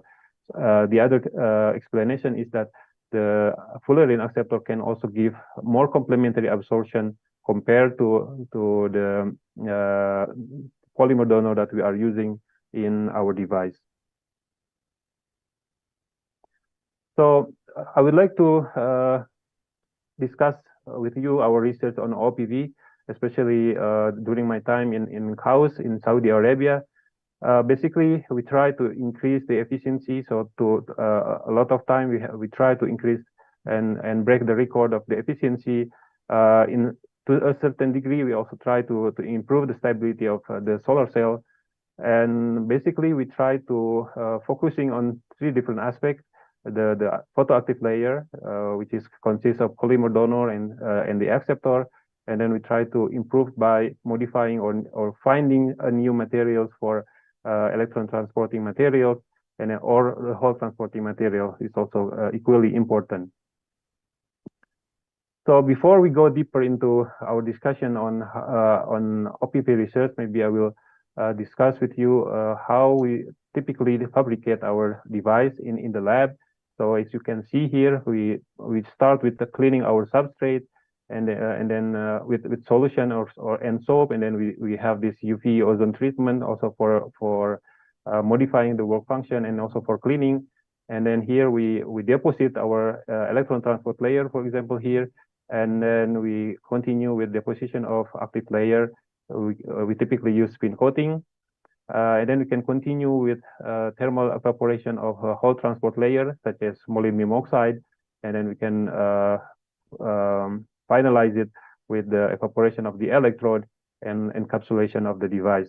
This is a typical device we have in the lab before we characterize it in a solar simulator and the source meter. So in a typical of our measurement, we normally use this solar condition, what we call is AM 1.5G, with the intensity is 100 milliwatt per centimeter square. But at certain application, like indoor application, we can also use another lamp source like LED or a fluorescence light, and which I will discuss a bit when I talk about the application aspect. Also, when we measure this Icvee in the lab, we typically get this kind of a curve. Briefly, I will discuss what is these parameters. So the most important parameter is this called power conversion efficiency, or PCE, which is basically just a comparison between the maximum power that we get from our solar cells compared to the input power that we use in for example from our solar simulator or from outdoor solar light. And we have some other parameters like open circuit voltage, which is the voltage of the device when we don't connect it into a circuit. So, and then we have also this called short circuit current, or the current where we connect it with the circuit. We connect the device, the solar cell device, with the circuit without any resistance in our device, in the circuit, I mean.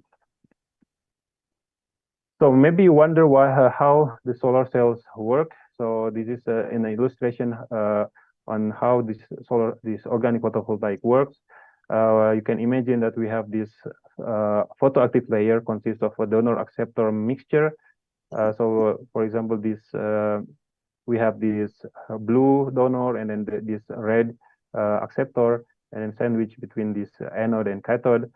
So the first, of course, we will shine this device with light, and then you can imagine that there will be this generation of exciton, which is a binding between the electron and the hole, and then this exciton will diffuse into hopefully into the interface of this donor and acceptor, and then there will be this charge transfer at the interface, and then followed by the charge dissociation, which will take place in a very short time, like less than 100 femtosecond. And then we expected that it will be transported into the respective electrode. But unfortunately, there will be some losses also happening. So for example, if the exciton is not approaching the interface, then it will be recombined, which is, we call it a bulk recombination. And then even after it's transferred into the electrode, then it might be still recombined, which is, we call it a geminate recombination. Or we can have also the charge that is already transported, but then it can meet the other counter charge, and it's called non-geminate recombination. So the problem with this organic solar cell is the organic semiconductor is typically have the small exciton diffusion length. So that's why we need to have this kind of mixture of donor and acceptor, so that we can have a domains that is comparable with the exciton diffusion length, which is typically is 5 to 20 nanometer.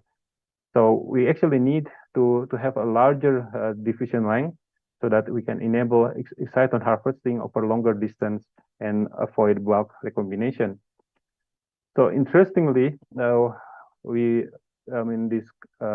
recently we found, using this kind of device structure, where we change the thickness of this acceptor, especially the non-fluorine acceptor, we found that the photocurrent is increasing, and then it starts to decrease, and then at quite a large thickness of the non-fluorine acceptor. So we wonder that it's probably that this non-fluorine acceptor is actually has quite a large diffusion length. So we work with people doing the simulation, and we try to extract the diffusion length of this many of these materials, non-fluorine acceptors. And to our surprise, we found that the diffusion length of this non-fluorine acceptor is actually quite large, up to 45 nanometer. So we try also to use another technique called transient absorption, and we found a similar conclusion that this the exciton diffusion length of this non-fluorine acceptor is large. So if we compare with historical data on exciton diffusion length of organic donors or organic acceptor, we are typically like in the range of 2 or 3 times higher than most of the classical organic semiconductor. So that's the work of us in investigating the exciton diffusion length. So let's move to still about the active layer. So maybe you also wonder why we need to have this donor and acceptor, so-called different materials. And the reason is that we need to have 2 different materials with different energy levels. So one is called donor material, and the other one is the acceptor materials. So that they have this electron affinity offset to provide the electron transfer from the donor to the acceptor, and then they need also to have this ionization energy offset, or delta IE, to provide the whole transfer from the acceptor to the donor. So the community agree at that point that the delta EA and delta IE should be high enough to provide this efficient generation of charge. But interestingly, we found when we study like a lot of materials, the different systems of donor and acceptors with different IE and EA offset, we found that actually the EA, or the electron affinity offset, is not really important due to the energy transfer from the donor to the acceptor. But what is more important is the offset of the ionization energy. So we found that there is this threshold around 0.5 electron volt of ionization energy offset that is needed to get like an efficient charge generation in our systems, especially the non-fluorine acceptors based solar cells. So other parameters that is really important to get like high efficiency of organic photovoltaic is that charge carrier mobility and recombination is also important. So first here you can see that efficiency up to 20% can be achieved when we have this thickness up to 300 nanometer, and this can be obtained when we get like the mobility of the donor and acceptor of more than 10⁻³ centimeter square per volt second. And equally important is the recombination rate constant to be low enough. So here, when the recombination rate constant is below 10⁻13 centimeter cubic per second, then we will get efficiency up to 21%. So once we know that all these parameters that is required to get like a good solar cells, we can go to the lab and make a nice design of the molecules. And what is typically people do, like a synthesis chemist, how they design the material is typically shown here. So they normally like combining this electron rich donor and then electron poor unit unit, so that they can modulate the energy level of this material. So for example, by combining electron rich HOMO unit with the electron pure unit, we can get like low band gap materials like this, and they are like maybe like hundreds or 1,000 units that we can use and combine. So it's kind of like we kind like combining this Lego and making something.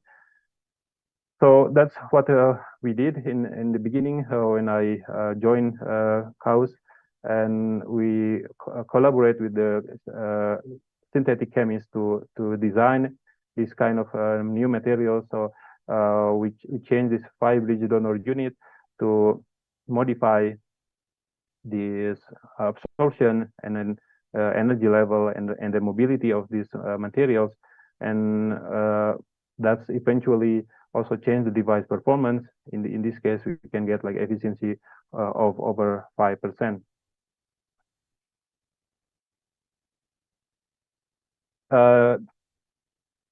Apart from the designing new acceptor materials, we also need to like design new materials of donors, such as this polymer donor. And in this case, we try to do the fluorination of these thionyl units, or this adding this thionyl side chains, and then combine this both modification. And what we found is this energy level can be also modulated. The absorption can be also changed, and more importantly is the mobility can be also modified quite significantly. So here, in the case of this TT2FT based device, you can get like a balanced hole mobility and electron mobility, or mobility of the donor and mobility of the electron, and we can get like efficiency up to 9.8%. So apart from designing a small molecule acceptor, people also try to develop this so-called polymer acceptor, and typically it has like a lower efficiency compared to the small molecule materials, and a lot of people try to focus on increasing this performance. And one of the strategy is to use like alkyl chain modification. For example, when we use this kind of 2BO alkyl chain, we've seen that this the donor and acceptor domain is too large, which is not favorable for charge generation. But then when we use like a longer alkyl chain like 2HD, then the phase separation become, or we can say it's too mixed. So we try to have the condition in between where we use this 2BO to SD, and we can get like an optimal condition where the donor and acceptor separation become better. And the result is with this 2BO to SD, you can obtain like efficiency of over 7%. So while we can also like designing a new photoactive material, we can also try to improve the existing materials, such as what we have done in this work. We add this doping, this small molecule doping we call benzyl phylogene doping.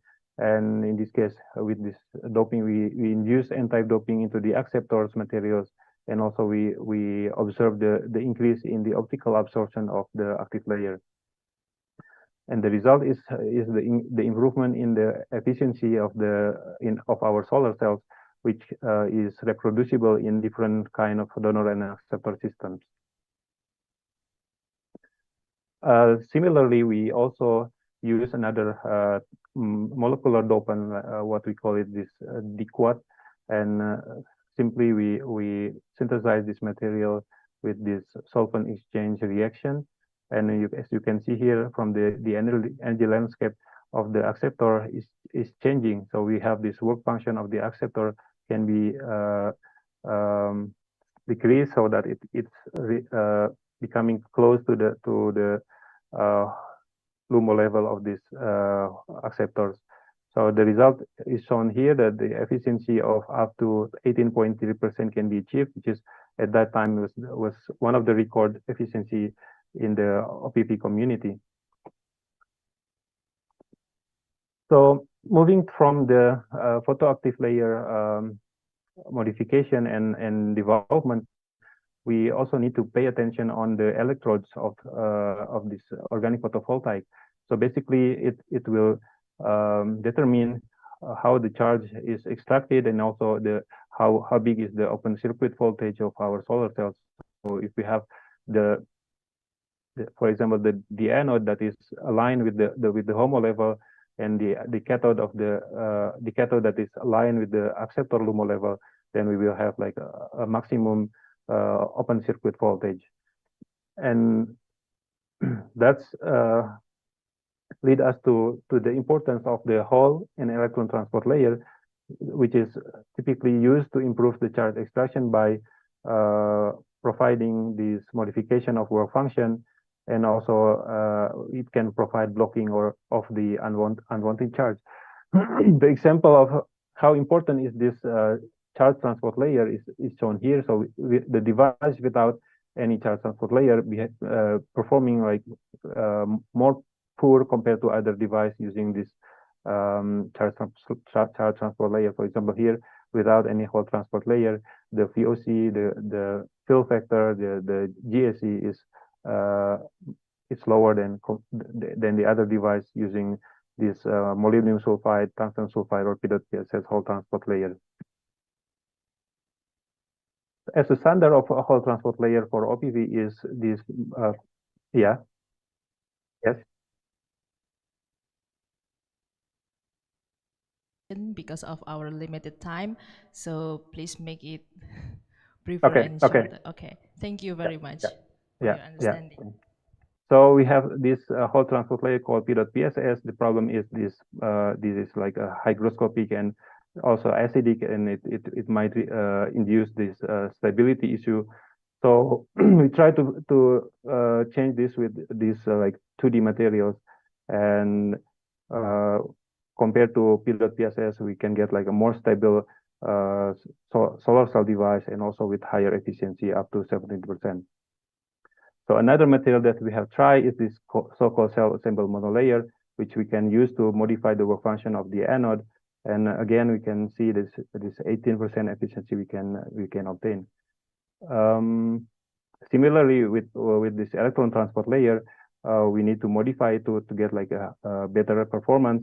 So in this case we use like a thin thiocyanate and make a composite with this organic materials, and we can get like a reduced resistance and higher efficiency of over 15%.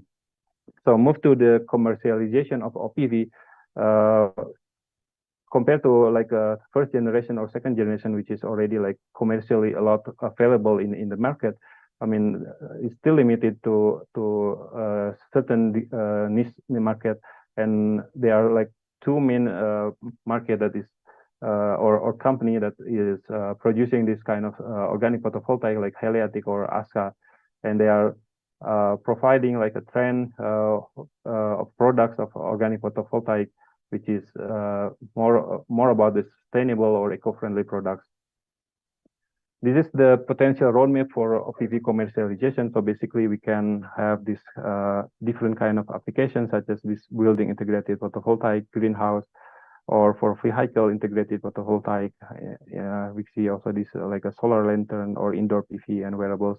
But basically, we can separate them into like two different applications, outdoor and indoor applications. For outdoor application, which you can see here that the organic photovoltaic can be made.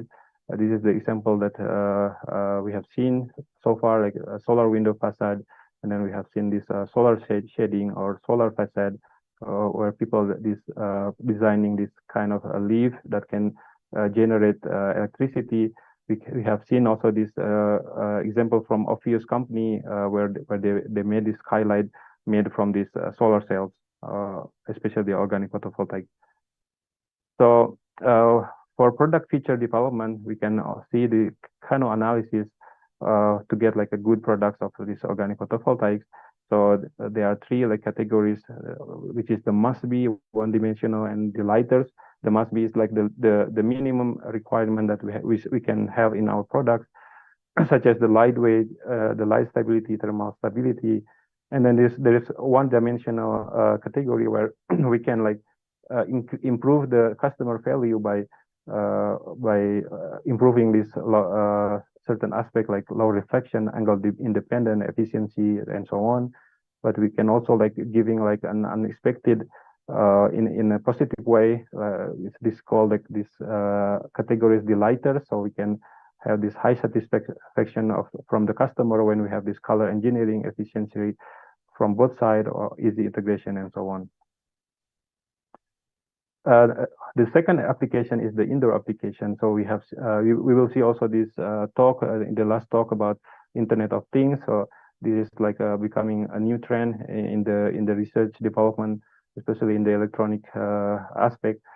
So in the future there will be like a lot of device connected, IoT device connected. So for example, in 2022, it was estimated that 14.4 billion IoT devices were connected, and then by 2025, this device will be like over 27 billion connected devices globally. So there is no obvious way how we can like power up this device. And one of the solution is using this compact energy harvester, so we can use ambient condition to generate charge, for example, from triboelectric, piezoelectric, thermoelectric, RF signal, or photovoltaic. So of course, as a PV guy, I will just more favor this kind of application using this organic photovoltaic, for example. And as you see here, that we can actually use like indoor lighting, or like from LED or fluorescent light. And fortunately, this efficiency from this kind of source is like the LED or fluorescent light, or it's providing efficiency is much higher than compared to to the efficiency provided by the solar. So efficiency from 33% to 50 of this solar light can be increased to 57% when we use this kind of indoor lighting. So in terms of the electrical energy requirement, of course, the intensity of indoor lighting is smaller compared to the outdoor. So we can only use this as a low power electronics. This is like the calculation of the indoor OPV, which is now reaching 33%. So basically we can get, yeah. I think I have one more slide and I will be finished. Yes, please. Sorry. So we can have this 25 microwatts per centimeter square, and this is kind of device that can be power up or maybe charged by this kind of device. And so we can have this thermostat or mouse remote control can be power up by this indoor OPV. So yeah, this is some of example of the integrated OPV, and yeah, I will not talk more about this, but if you have any question, maybe we can ask later. I will leave you with this last slide, and which is the current and future challenge of OPV technology for outdoor application. Some of the challenges are the voltage losses compared to other technology is still quite high. And then we have this large scaling gap. For example, this the lab scale compared to the module is still have this quite large scaling gap. And then the stability is in some cases we have seen the improvement, but we still need to have more research, especially to get a high performance organic solar cell with high stability. For indoor application, of course, the one that we have developed, yeah. Sorry, we have a very tight schedule here, so okay. Can we move to the question and answer session? Sure. Sorry for that. So you have any question, you can ask me directly.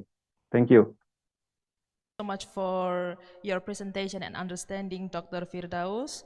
Your presentation enlightening on perspective and future challenge of organic solar cells, especially in organics photovoltaic for green technology applications.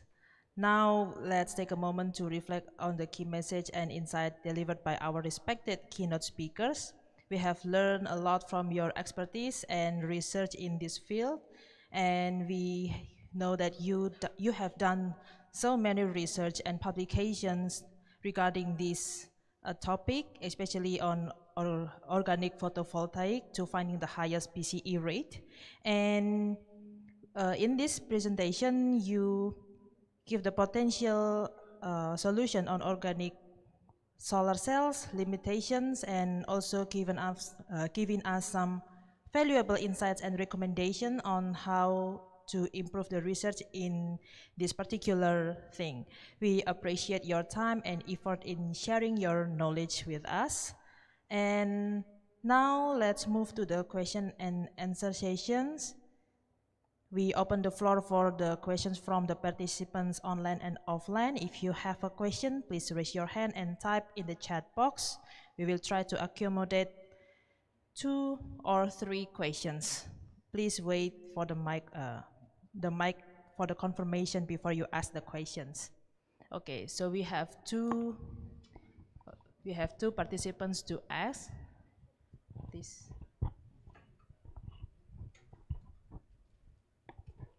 Check. Okay. First of all, I would like to thank you to Mr. Yuliar Firdaus for giving the great explanation about organic solar cell for green technology application. And let me introduce myself first. My name is Dewa Pramudia, and I am from Polytechnic Elektronika Negeri Surabaya. I would like to ask a question regarding your explanation previously about the PCE or power conversion efficiency, if I am not wrong. You mentioned that the max PCE is still below 35%, and the possible losses are known already. So why the PCE nowadays still has a low percentage? What is the challenge for the researcher until now so that the researcher have not been able to increase PCE? If the problem of possible losses has been known, why the PCE nowadays can be higher than 50%? So we can use it more and have a green technology happen. Thank you. Okay. Thank you for the question. So maybe let me explain again on the maximum efficiency of a solar cell. I mean, in general, for solar-based application, like using the illumination from outside, so the efficiency is limited to 30%, 33% for the maximum. This is due to so many losses from like thermodynamical losses and so on. So efficiency of 20 or 25% is already good. Like for example, like silicon-based solar cell is already reaching 26%, and it is already close to the practical limit, which is like maybe in the lab we can get like 30%, but then in a module scale it is very difficult to get like higher than 26%. That's why then people now doing like a tandem between silicon and then the perovskite solar cells. It is the same with the organic photovoltaic. For organic photovoltaic, so we have probably close to 20% now, and that's actually already past the milestone to get a commercialization. So actually for commercialization is already enough. So 19% in the lab should be actually scale up to a module efficiency, but normally we have this large scaling gap. And what we actually need to do more is more about the lifetime or the stability of this organic photovoltaic. So yeah, of course efficiency is important, but then I think for organic photovoltaic is now already close to its limit due to some of the parameter issue, like the mobility. The organic semiconductor typically has like a low mobility compared to like inorganic semiconductor. I don't know if that's answered question. If you are not satisfied with the question, you can ask again. Okay, thank you, Dr. Firdaus, for the explanations of the answers from our participants. And next we have the next question from another participant, please.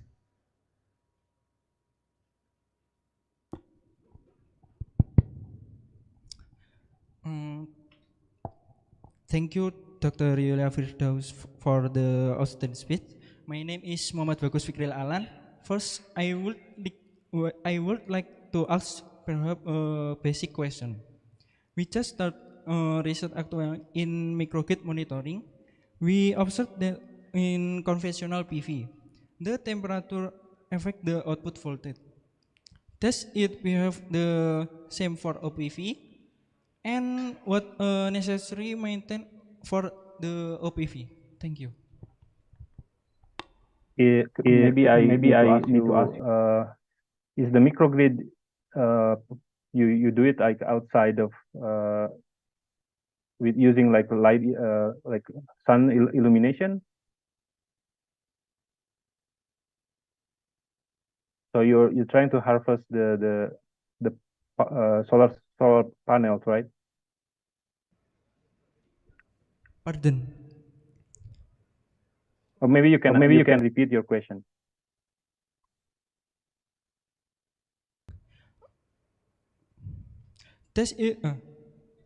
We just started research actually in microgrid monitoring. We observed that in conventional PV, the temperature affect the output voltage.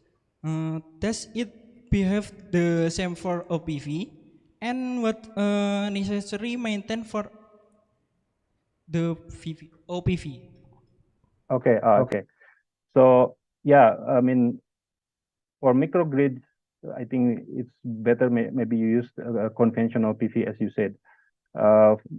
For OPV, especially when we are working on a high temperature, it's probably like not as good as when we are using conventional PV. So that's why it is projected for more a niche market like indoor application, so that we don't have this kind of temperature issue, especially when we have the temperature like in Indonesia, which might degrade actually the OPV.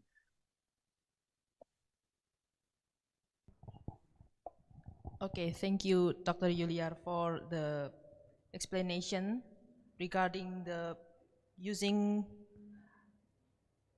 conventional PV instead of the OPV for this particular thing. And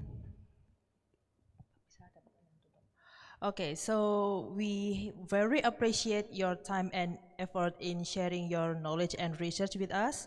I would like to invite the participants and the member of this conference to give a big applause for this keynote speaker. Thank you very much, Dr. Yuliar Firdaus. We hope we can see again in the next opportunity of the conference. I also would like to acknowledge all the participants for their active contributions and feedback during this session.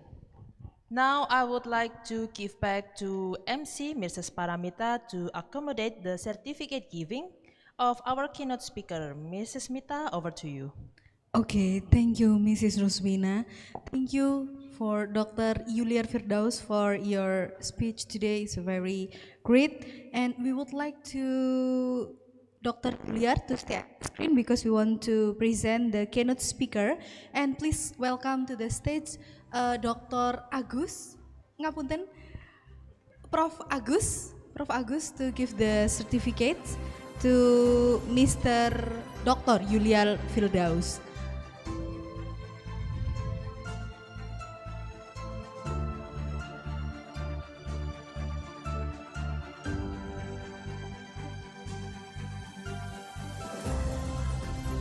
Okay, thank you, Prof. Agus.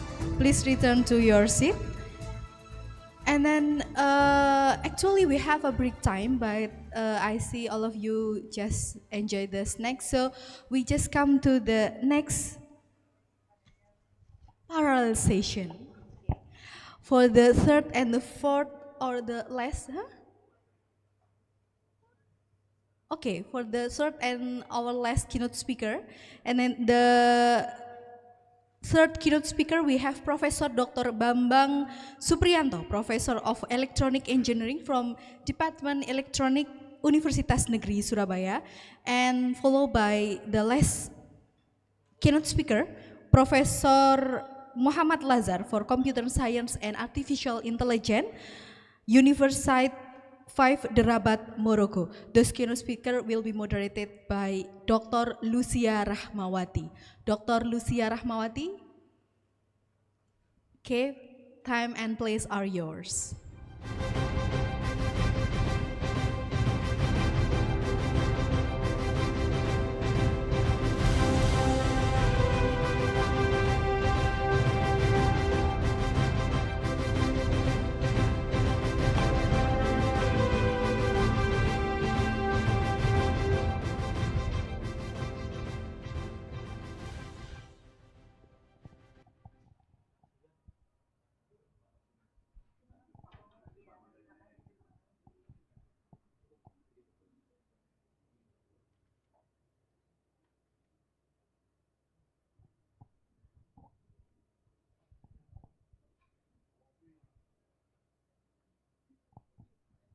Thank you, Ms. Mita. I think it's amazing how a coffee break can refresh us, right? So, good morning, ladies and gentlemen. My name is Lucia Rahmawati, and I am the moderator for the next two keynote speakers of this session of Icvee 2023. They are Professor Bambang Supriyanto. We will present this work on AC to DC three-phase IGBT converter based on voltage source. And Professor Muhammad Lazar, PhD, who will discuss the performance of artificial neural network for enhanced security in the Internet of Things. Before the presentations begin, let me tell you how this session will run.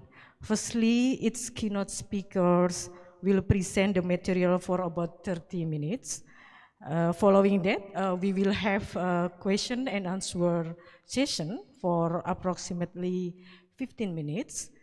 And finally, the session will end by a conclusion. So for those you are with us online, please use chat feature for any technical question or concern. Our dedicated team is here to assist you. Thank you.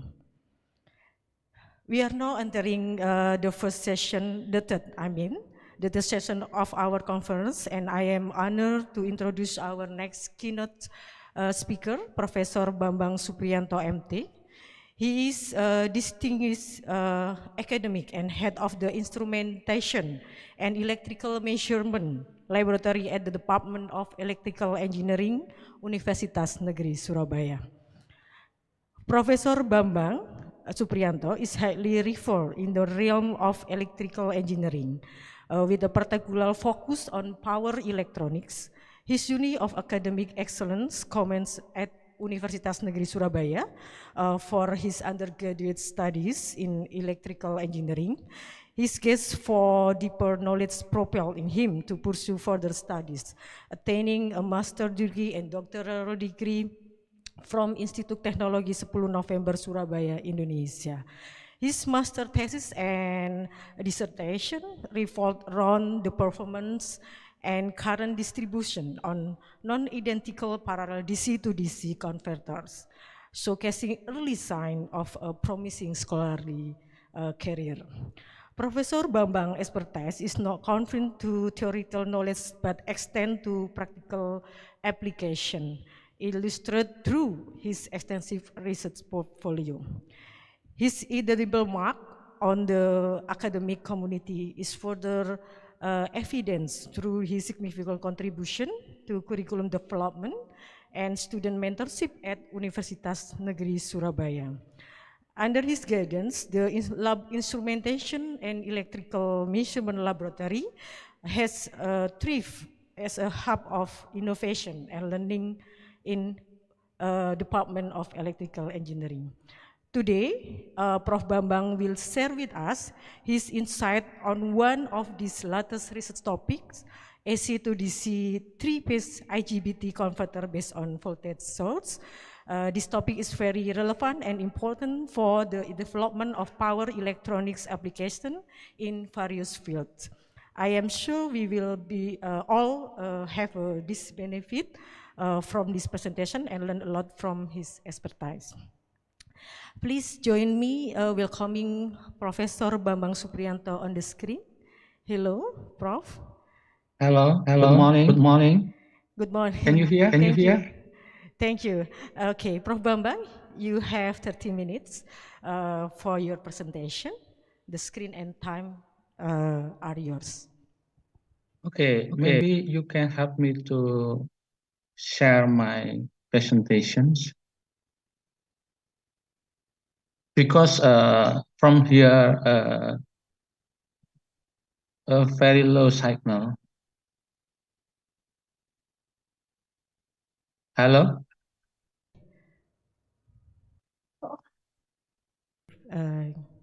Can you help me? Maybe you can help me to share my presentations. Okay, Prof. Bambang.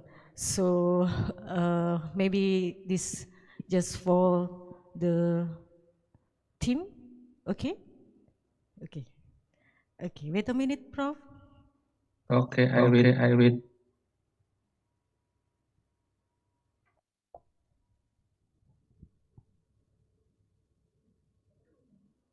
Yes. Thank you very much. Good morning, everybody, and thank you for our committee ICPV 22-23, and a special thank you for Mrs. Lucy and Mrs. Pradini for inviting me as speaker at the ICVV seminar 22-23. Okay, my presentations with the title ACDC converter replaces IGBT based on the faulted source. The next. Yeah, there are three important things in a converter. All of the kind converter. As a species, in this morning, I share and discuss with all of you about AC/DC to IC to DC converter. Also known as a rectifier, is an electrical device that converts alternating currents AC2 into direct current. The first important thing. And the second important thing, it is a crucial component in the many electronic devices and the power system because AC, alternating current, is the standard form of the electrical power generated and distributions. The third important things, many electronic devices DC to operate and the further filterings and smoothings may be applied to obtain. This is three important in converter of kind. What is the IGBT? IGBT as the device are voltage control device like MOSFET. They are turned on and turned off by applying a voltage to the gate terminal. This voltage control flow of currents between the collector and emitter electrode. Okay. Here there are many several potential functions and applications of 500 DC voltage. There are many. The first for the power supply, and the second electrical facial chargings, then the third electroplatings and surface finishings, fourth photovoltaic systems, and five industrial automations, and then medical equipments. This is potential functions applications of 500 DC voltage. Next, in our research, why we use three phases AC/DC converter. Three phases. There are useful to get a DC 500 voltage because the 500 voltage is a high voltage DC. So we chose the three phases to convert the DC voltage. I think very useful why we use the three phases. Useful to convert to the DC high voltage. And then I chose the software to get a designs simulation DC converter three phases. For in this designs in simulations, we you can see the designs. There are three sticks. Yeah, three sticks. There are input, process, and output converter from AC to DC converter high voltage. Now, why we use three phases? Because the very useful to get high voltage. Why do you use three phases? To get smooth output results of 500 voltage DC, because the DC what has no frequency, or frequency seems no frequency, null hertz. Yeah, the simple results we can see to the design. There are response waveforms, VAB voltage source control. Maybe you can see the beginning voltage to overshoot until 600 voltage. This is a problem why we can to smooth the DC voltage 500 voltage DC. And the rectifier mix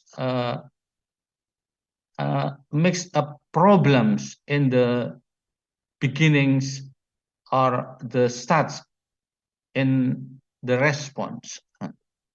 If we can see the high voltage, there are problem.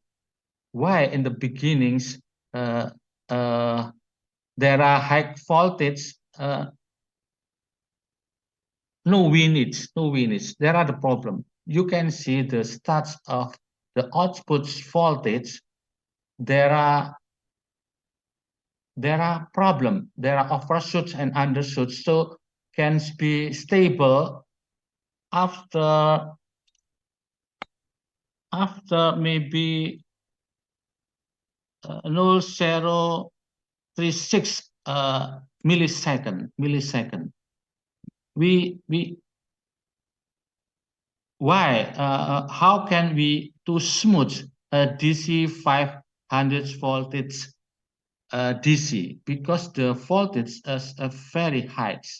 So we can use the modifications in the designs and modifications the system control.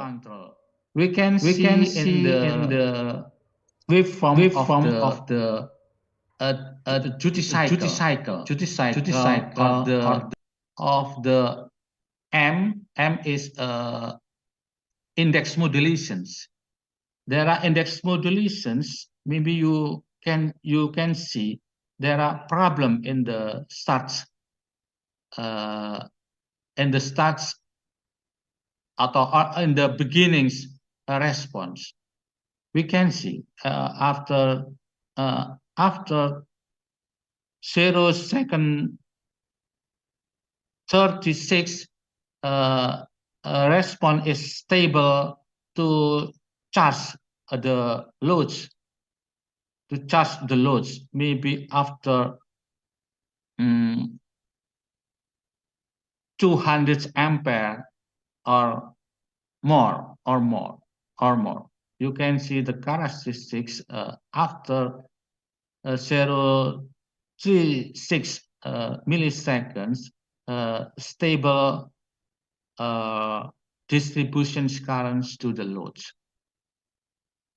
Yeah, the suggestions for the next research, because there are problem in the beginnings response, we can modification the circuit, or maybe the control system and replace PID or fuzzy control or something else which expected to produce smooth restart.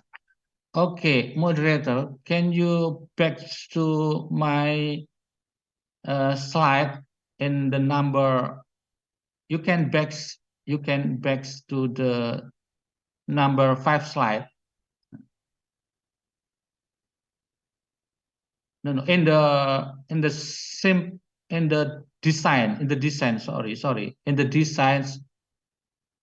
Back to the designs of. Okay. Back the design simulations. After this, next. You know, there are DC regulation. DC regulations is for modifications to the feedbacks to the gates of the 3 levels IGBT, maybe to modifications with the other control, maybe PID control, fuzzy control, and the other control to get a smooth response at the beginning, a response the 500 voltage. There are problems in the designs of the control. So we can replace with the other system control. So that's the response, the result of response waveforms 500 voltage more smooth because the DC have to smooth response from start until distribution currents to the loads.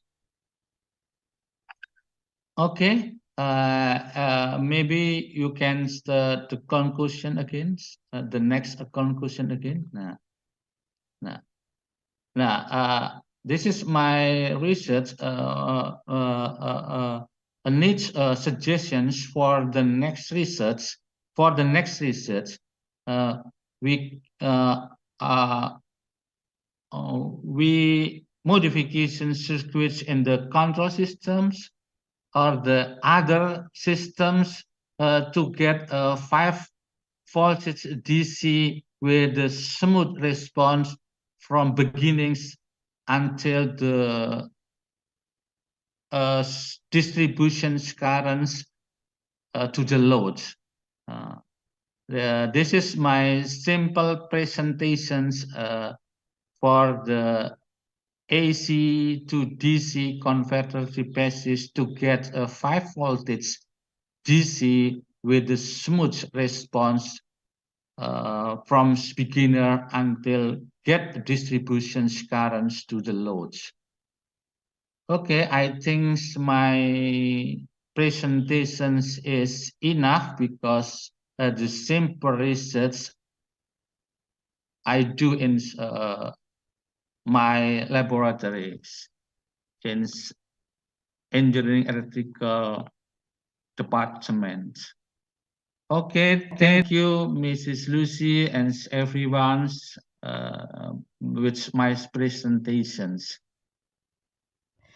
Okay, thank you very much, Prof. Bambang Supriyanto, for giving such an informative and comprehensive presentation for this session. So the floor is open for questions. If you are here in the room with us, please go ahead and raise your hand. And for our online participant, you can type your question in the chat or use the virtual hand raise feature. Okay, maybe let's begin with the first question. Okay, please. Thank you for outstanding, Prof. Bambang. My name is Muhammad Amir Nasrullah, and I would like to ask, is it possible to replace the IGBT voltage controller with another device like a microcontroller such as Arduino or single board like Raspberry Pi? Thank you. Yeah, if you want to combine a AC-DC converters high voltage with microcontroller, you can the modifications what the control in the DC voltage. The microcontroller, there are many inputs for the process, so the output is the good response. If you want to combine AC-DC converters with microcontroller, I think you have a purpose. You have a purpose. Or what do you want? The next. What do you want? You combine with microcontroller for the other device, because the AC-DC converters high voltage DC, we look at the loads. We look at the loads. For loads, what useful loads we can use in the device on the system, because AC-DC converter high voltage usually standalone system. You understand? Because you combine the converter DC AC to DC converter with microcontroller, you think or you have a purpose. What do you want to output of the microcontroller? Because you want to control with microcontroller, just like Arduino Uno or not MCU maybe. Maybe that's my answer. Okay. Our appreciation goes to Prof. Supriyanto for providing comprehensive answer to audience questions. Any other question in this room? Okay, one in the middle, please. Okay. I'm sorry. In the left one. My question is, how does an AC-DC 3-phase IGBT converter based on voltage source function, and what are the key design consideration and application for this specific power electronics technology in modern electrical system? Thank you. Okay, you can repeat again. What's the meaning of your questions? What are the key design consideration and application for this specific power electronics technology in modern electrical systems? Yeah, the specials. I think you have a purpose of what do you want to designs of the converter AC to DC or the another converter. If you want to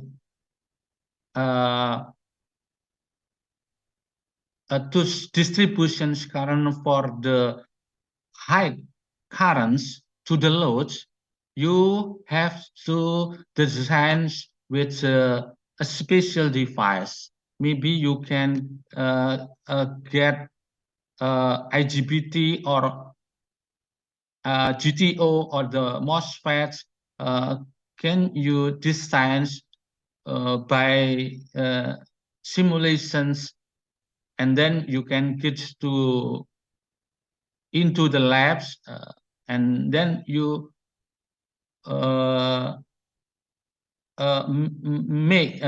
you can experience in the lab with the device like IGBT, MOSFET, or GTO to get a high performance. If you want to distribution current to the load, what the load, what the kind of load. If you know the kind of loads, and you can make or you can design converter AC to DC or another converter, so you can the results is a good performance. I think that's my answers. Okay, thank you, Mrs. Lucy. To express our deep appreciation to Prof. Bambang. Maybe once more in the middle, please. Okay.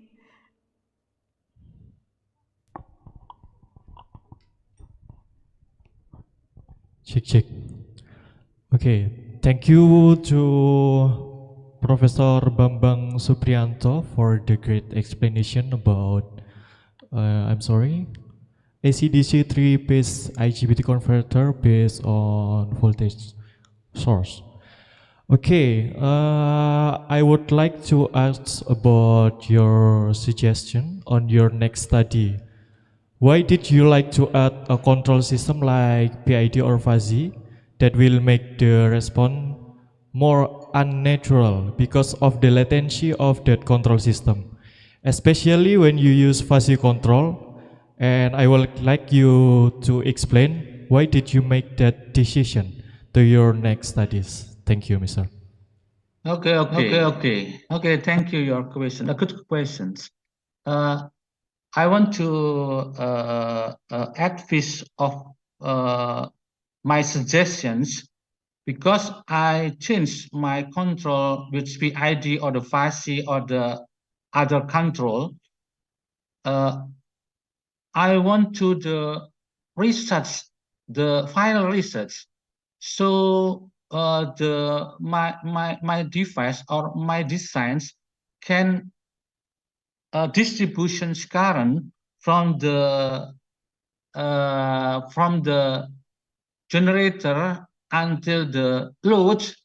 There are problems. There are problems about current distributions from the input until the outputs or for loads.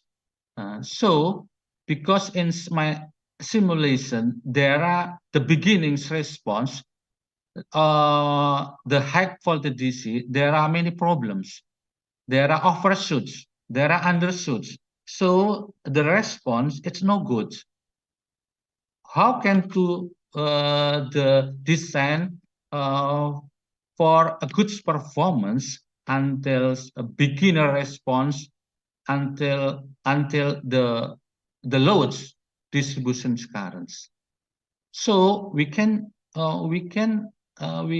suggestions to change the control or the other design control PID or fuzzy or the other control. I use that for a good performance. So distribution currents for the inputs until the loads, there are problems. There are steady states until beginnings, from beginnings until the current distributions in the loads. You can try and by software if you want to good performance from beginnings distributions currents until to the loads. Yeah, by software you can do simulations to change the control systems. For the feedbacks, the voltage outputs from the outputs, you can just do the system control PID or fuzzy, and then you injections to the gates of the IGBT or MOSFET or GTO if you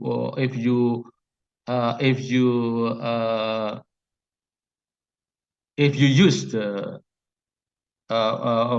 power device just like IGBT or MOSFET or GTO. I think this is my answers. Thank you for your questions. Thank you, Mrs. Lucia. Thank you. Okay, a special thank you for you too, Prof. Bambang. And then right now, maybe in online, is there any other question? No? Okay, so thank you for all your question, and our thanks go out for your talk proofs for queries this morning, and to the next part, maybe I return back to MC for guidance on providing the certificate. But before that, we have to pick applause to Prof. Bambang. Thank you. Thank you. Thank you very much for everyone. Thank you, Prof. Bambang, for sharing your master in this opportunity.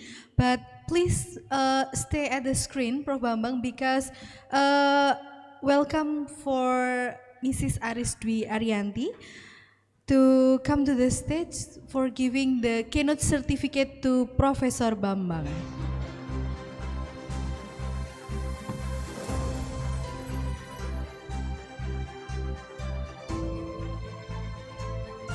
Thank you, Mrs. Aris.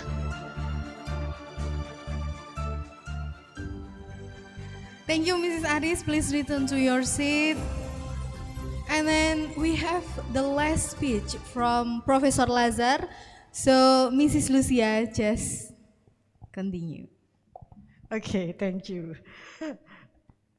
Ladies and gentlemen, we have reached the final keynote speech of this conference. It is my great pleasure to introduce our fourth and last keynote speaker, Professor Muhammad Lazar, PhD. Allow me to introduce first our speaker with a brief biography of Professor Lazar. Professor Lazar is a referred professor of computer science and artificial intelligence from the prestigious Rabat IT Center and Smart System Laboratory at NCS Mohammed V University Rabat, Morocco. Professor Lazar's illustration journey in academia is characterized by a deep root passion for machine learning, big data, and the practical application of AI. His interest extends to sentiment analysis, recommendation system, and other pragmatic challenges within computer system, fortifying his reputation as a pioneer in these realms. Professor Lazar impressive portfolio of research contribution encompasses several significant publications. Notably, his top-side work on employing random forest and support vector message-based hybrid approach to sentiment analysis. His enthusiasm for exploring AI application shines through in his exploration within natural language processing, social science, healthcare system, and cybersecurity in the Internet of Things, where he has left indelible marks. Beyond his academic endeavor, Professor Lazar has demonstrated commendable leadership and commitment to the scholarly community. His role as the general chair of several conferences like a Big Data and Internet of Things 2021 and 2022, so many activities in his profession of professor in there. His editorial contribution is also amazed to esteemed journals such as the International Journal of Computational Intelligence Studies, the International Journal of Knowledge Engineering and Short Data Paradigm, and the International Journal of Big Data Intelligence.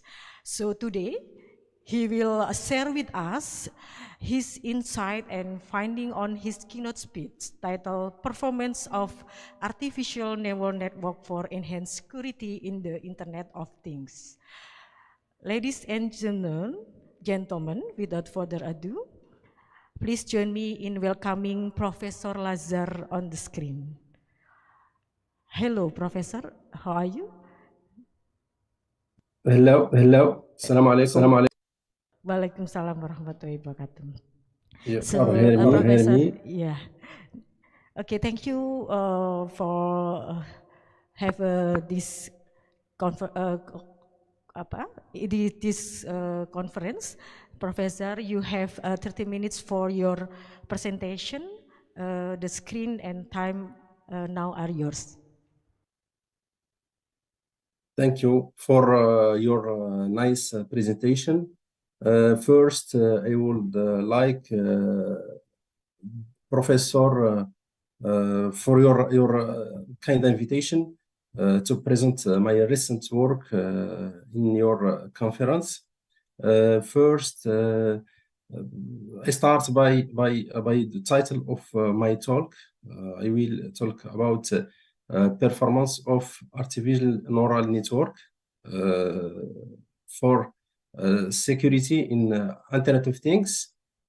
This field is interesting now because many devices connected, but the major problem is the security of our data. Now we can go to just go to agenda of my talk.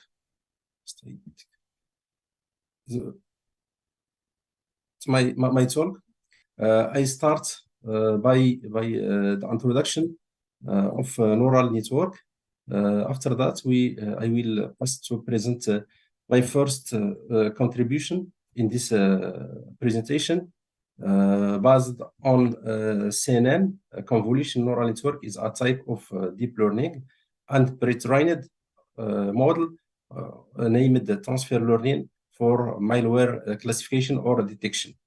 After that, I will pass to the second contribution titled Unbalanced Tabular Data Modelization using CTGAN. Is a type of a system combined many neural network and classical machine learning to improve IoT botnet attack detection.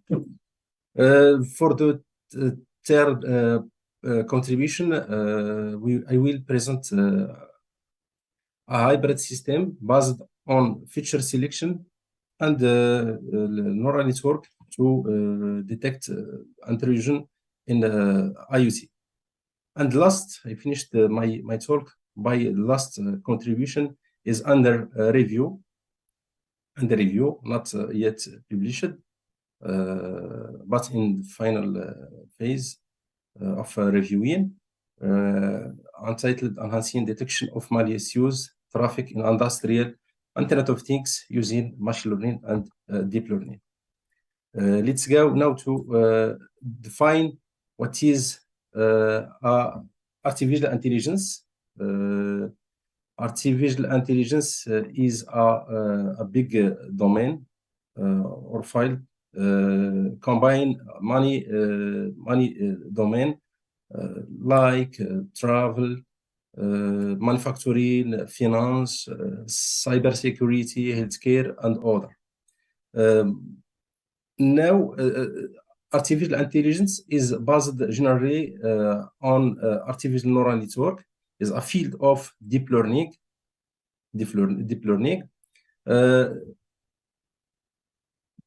Use this. Okay. A neuron, artificial neuron is a mathematical function, but this function is inspired from biological neuron.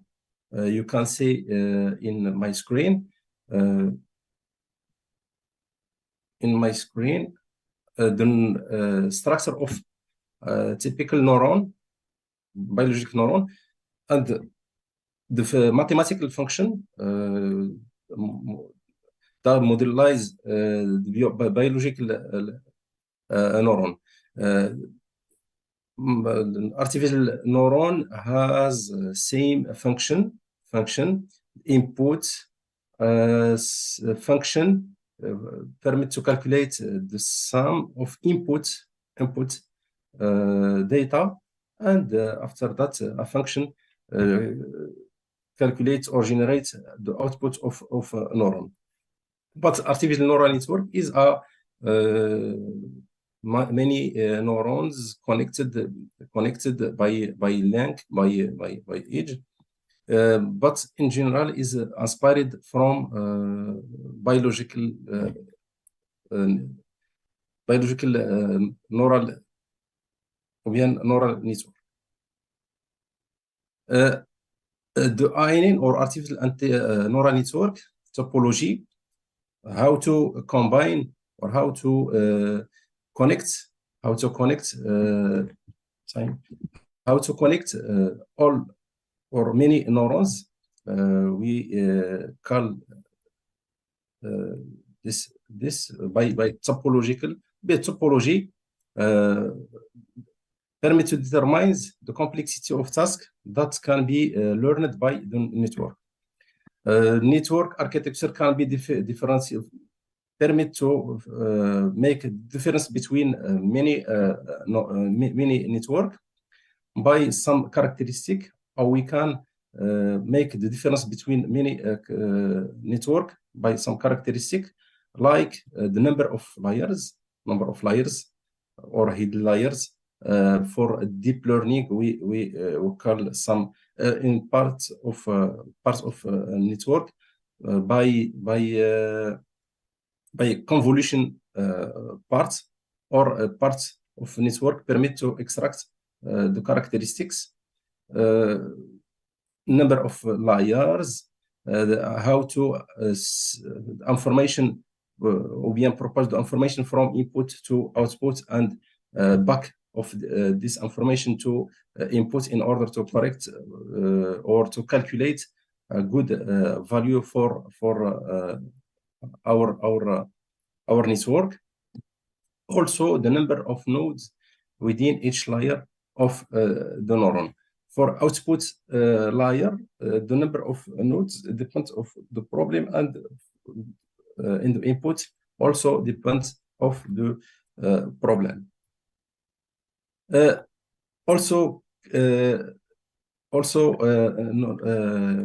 neural network is characterized by the learning algorithm. Learning algorithm permit to optimize the parameters and good models accuracy. Permit to optimize with good accuracy or metric of evaluation. There are many types of training algorithms, but frequently used actually in many applications. We found gradient descent algorithm, conjugates gradients and quasi-Newton, and we can use other techniques or method or algorithm by combining 2-3 algorithms. You can say in this figure below, loss function, we start by a high errors or error function or loss function. After, for each iteration or for each step, we can decrease this error. After that, we can obtain a good result of our network. The problem now is how to design a network, because now we can find many data. Big data from social network, for example, like NLP or text commands of connect for example, all person or people from IoT installed in many points from many source of data. We have a huge data now. Also, we can found better models as like deep learning this model have been implemented in the library, PyTorch, scikit-learn, Keras, and other library. Also, we can use powerful GPU accelerator, for example, GPU in our laptop or our server, for example. But what is the task? Because you can see in this screen there are 3 main drivers for IE. Okay, three main drivers. But for us as a researcher, we can add the fourth driver is how to prepare our data processing, how to visualize or shows a good figure to visualize our data, how to clean our data, how to make some transformation like standardization, normalization, and other tasks. How to make in context our data. This is a good question. How to prepare our data is one of the tasks of the designer or a researcher. Second, how to select or model selection. How to select a good model. For example, if we go to deep learning, there are many architecture. Each architecture have many parameters. How to shows the good value of or values of each parameter, and how to design or experiment design. For example, use GPU, use parallel high performance computing or other design. Also, we can combine some algorithm, some system, some neural network, okay, or some algorithm of machine learning. Okay, the question for us, I repeat, for us as a researcher or researchers, there are the main task of researcher, because we can now select a data and use an existing model with the GPU. We can have a good result. Okay, but some tasks it is difficult to prepare, to adapt the model to data, something how to show the good parameter of our model, or increase or improve the results obtained by the model. Okay, why issues IoT or attack in IoT or security in IoT for this presentation? Because the number after Statistica, the number of IoT or devices in the world, from 2019 to 2023, the number will be multiplied in triple number of devices or connected devices. Now we can say, for example, 2022 about 13 billion, but in 2030 about 30 billion. Is about two or three parts. For this reason, I choose this application or this domain of application, how to secure or make our data secured in this devices. Okay, let's now go to the first contribution has been published in Arabian Journal for Science and Engineering, entitled Performance Evaluation of CNN. Now we can go to the first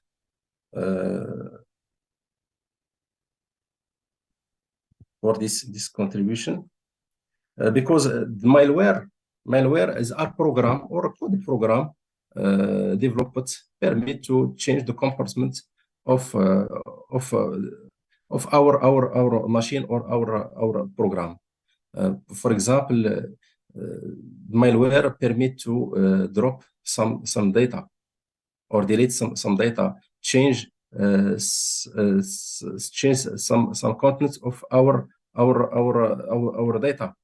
For this reason, we can found, you can see this figure, many type of malware, virus, for example, Trojan, for example, and other types of malware. The distribution of all this malware as below. For example, we can see email. The majority of malware has been sent as a link using the mail. Okay, and we can find, for example, other type of we can use or found the malware. Okay, the idea or main idea of our approach is to apply deep learning CNN to detect the malware. We have read many papers, and we propose this idea. How? Because CNN is take a good result or generates a good result when we use the image or data in form of image. For this reason, we have proposed or used a technique permit to convert the file of malware to image. We have used this strategy to convert our dataset or dataset published in the net, used in many research paper. We have generate image for each line, for each malware. After that, we have applied the CNN to detect this malware. CNN with architecture and with high performance and with high parameter adaptation or tuning. We use the adaptive learning for learning rates. We have as a optimizer, we have used Adam for the how to show or number of hidden layer and hidden. We have adopted strategies based on mathematical modeling to determine the good parameter for our model. We have compared our results with the transfer learning. Some model has been trained on a huge data, but we can repeat or retrain just the fully connected parts to generate a result. For this approach, we have compared with last paper published used this data. You can say, for example, for the first class, we have improved the results. For example, in this part, accuracy is equal 58%, but for our model or system proposed model is equal 63. For all classes, we have improved the results. Also, we have compared our results with using our results using transfer learning model with the last published results using same data. You can say in this part the average of all classes our approach have been improved the accuracy. For transfer learning, we have adopted the last layers or fully connected layers to the problem. We have changed the number of neuron and number of function activation and some other parameters. For the second contribution has been published in Engineering Application of Artificial Intelligence, unbalanced tabular data modelization using CTGAN and machine learning to improve IoT botnet attack detection. For this paper, the architecture of IoT, many devices connected using some bridge, some links. The information has been proposed from, for example, camera to laptop or phone to other type of other device. For the DOS attack architecture is designed in this figure. We can find, for example, bot master, a person, a hacker, or other type of attack. Send to a server some request, and this or a malware or fake information, and this information will be proposed to other devices like car, for example, camera, and other device. There are three problems for this architecture or for this problem or for this situation. The first, we have a lack of data sharing. We can't find a huge data or a good data. After that, we can apply a model or secure our data. We have little data in a network.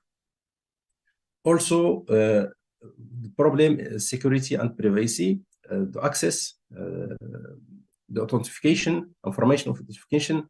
Also, we can't share this information using our phone or our laptop. There are many programs or malware have been installed or sent to our devices, can correct or detect all this information of authentication. Also, the third problem is to imbalance class, because normal traffic we can find the million of normal traffic, but a fake traffic or attack is a little, or the number is, we can't compare a normal traffic with a normal traffic. A normal traffic is a huge data, but a normal traffic we can find just some traffic, some lines. For this, we have our approach is was to imbalance our data, generate a new data as a attack. For this situation, we use generative adversarial network GAN model, permits to, if you have, for example, a real input, for example, attack or traffic normal. For traffic normal, we have many data. We can't generate more, but we can generate just the traffic, because we don't have many data or sufficient data of traffic. We use GAN adversarial network, generates the same data using this function. And generator, we present next slide, what is the generator. And using a discriminator, a new model or neural network permit to classify this data.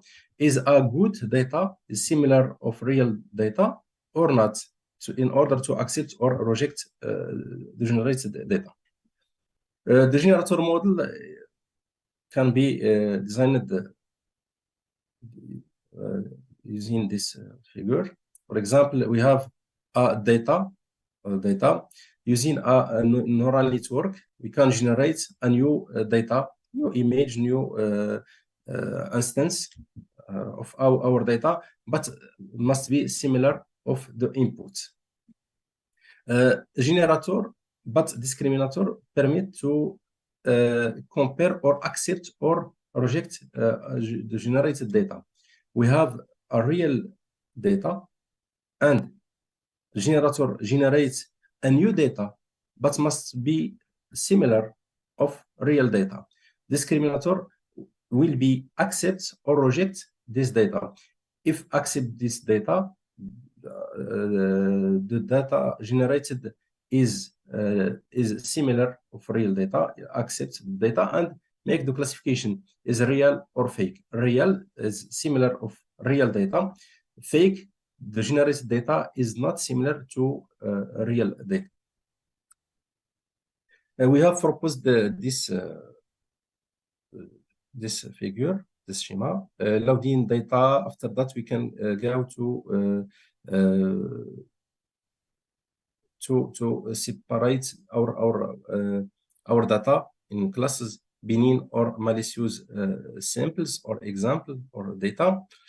After that, we have two scenarios. The first, train classifier model directly, or train CTGAN generates the new data for the, for example, some class, or the class don't have many examples.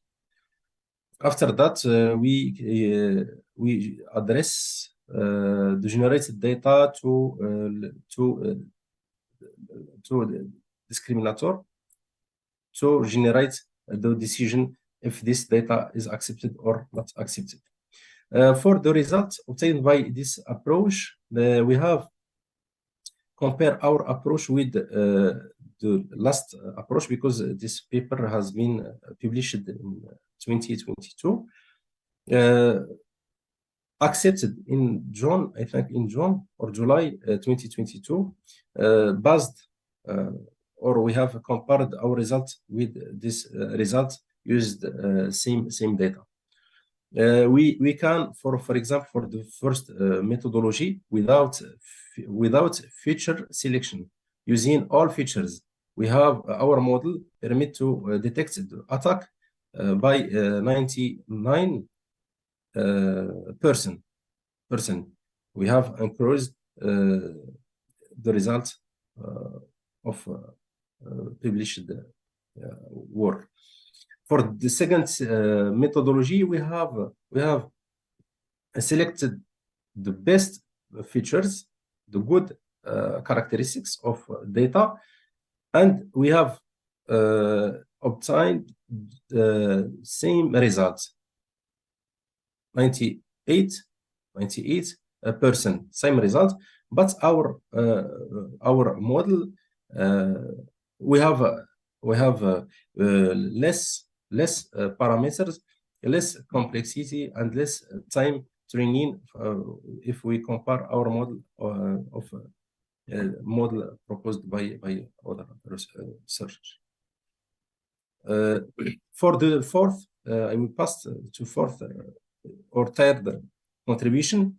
This contribution based on feature selection and TGAN, not yet published because it's in service production.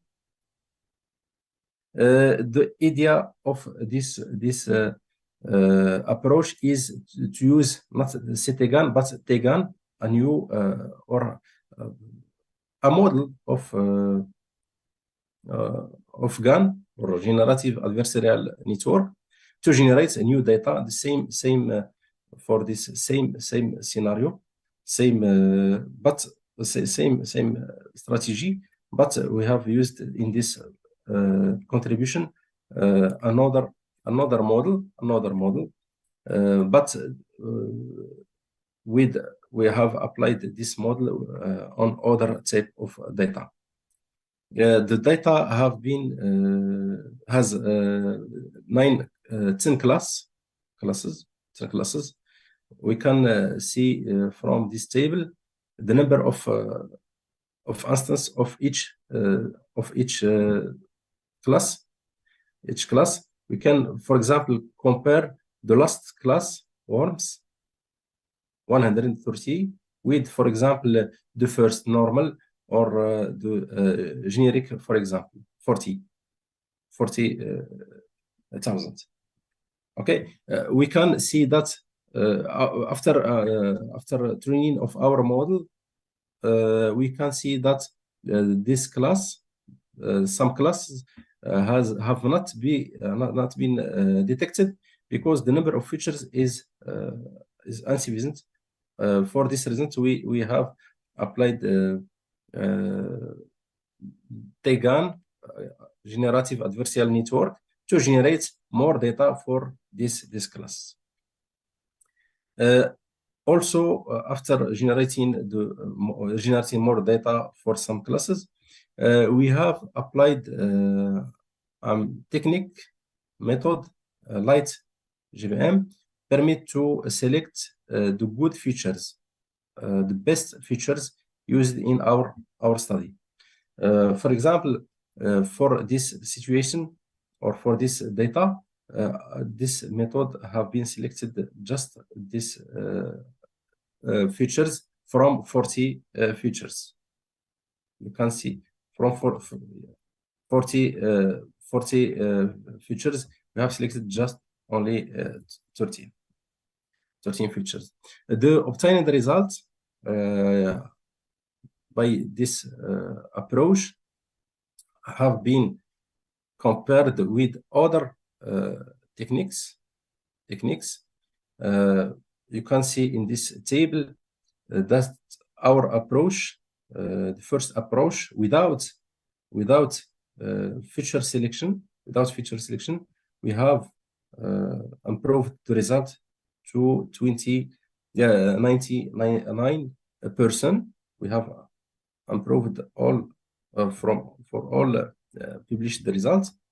But for the second model, based on feature selection using GBM, we have also improved our results, but not is less than the first implementation. But the complexity has been decreased. Less than parameter, less time of training of our model. In general, you can see for all classes, our model can detect all classes, because to detect all class, this another problem. We will discuss this problem in the next and last contribution. Our model detects all classes and ameliorate or improve all the results published in this paper. It will be added in the reference. For the last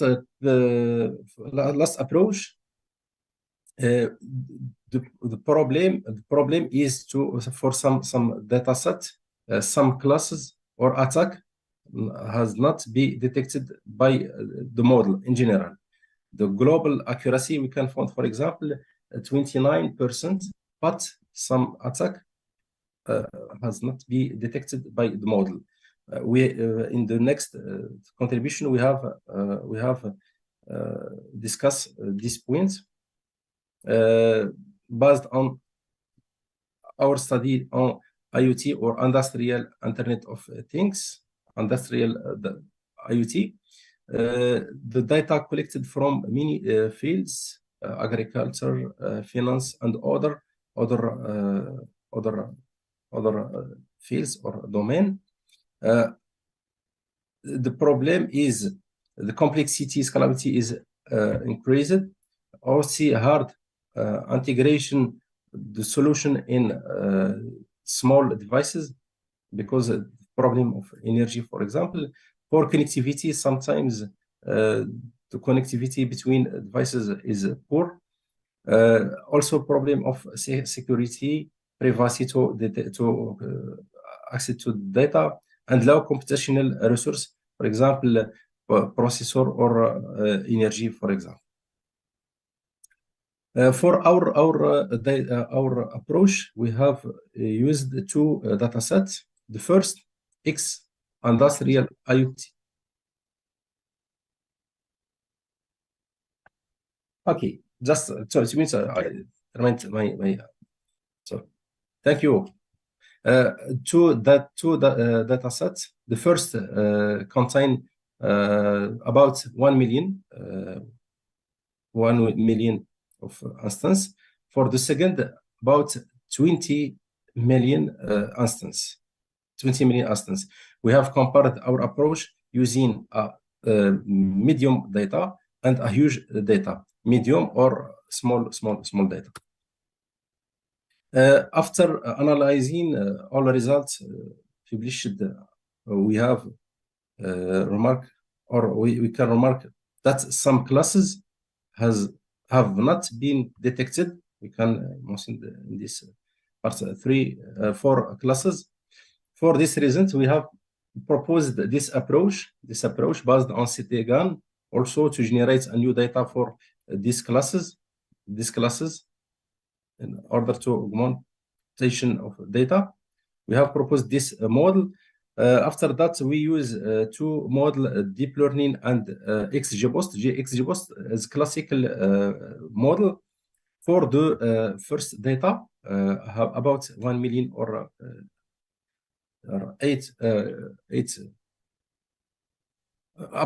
million. We can see that XGBoost and our proposed CNN generates a good result. All classes have been detected with good accuracy. If we compare our results for published the results, we can see that our model give a good result. For the second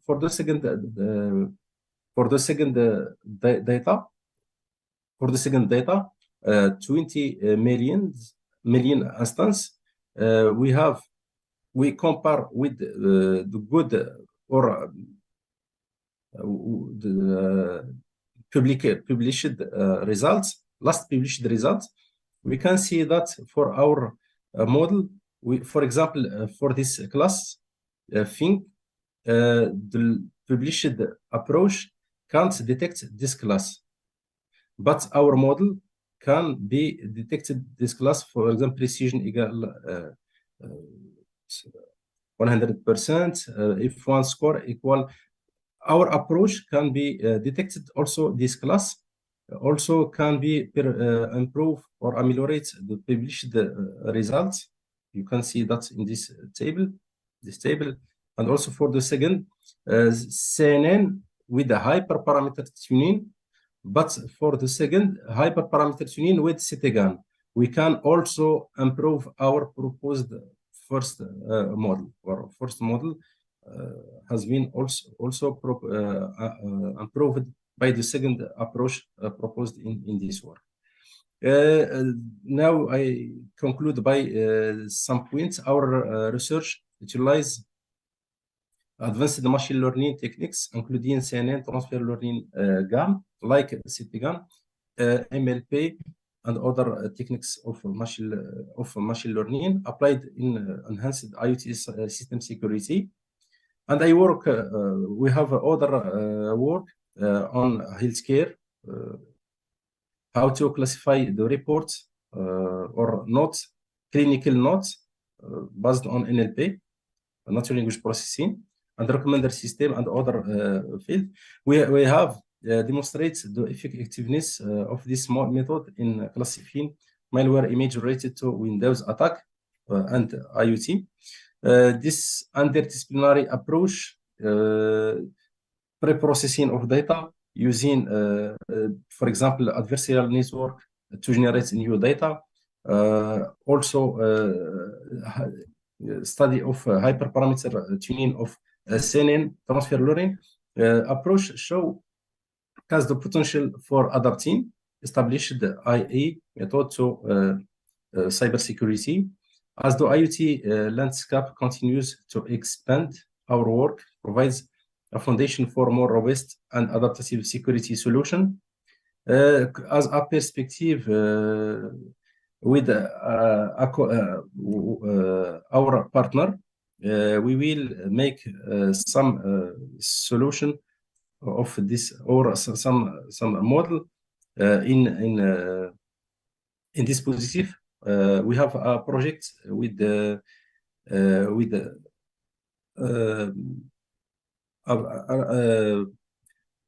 company or activity of this company is the SIA for fish, for example, to control some characteristic. But this project is in the first step. Some reference for our my talk. And thank you for your attention. If you have any question. For your presentation, it has truly been enlightening. And we commend your in-depth knowledge and engaging delivery. So we sincerely appreciate your contribution. Okay, now we look forward to hearing questions and insight from our participants. So in here, please raise your hand if you have a question. As for our online participants, feel free to use the chat feature to post your questions. And we would like to start with the first question, maybe? Okay. Okay,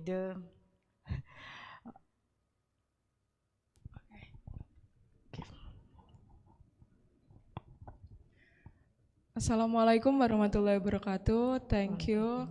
Hello, Professor Muhammad Lazar. I'm Lara Sucineng Tias and I'm from Electrical Engineering, Universitas Negeri Surabaya. Okay, thanks for your describe about performance of artificial neural network for enhanced in the IoT. Okay, I want to ask about hyperparametric tuning. What is hyperparametric tuning? Thank you very much. Thank you for your question. Because the fourth driver is hyperparameter tuning. How to design our model or how to design the network.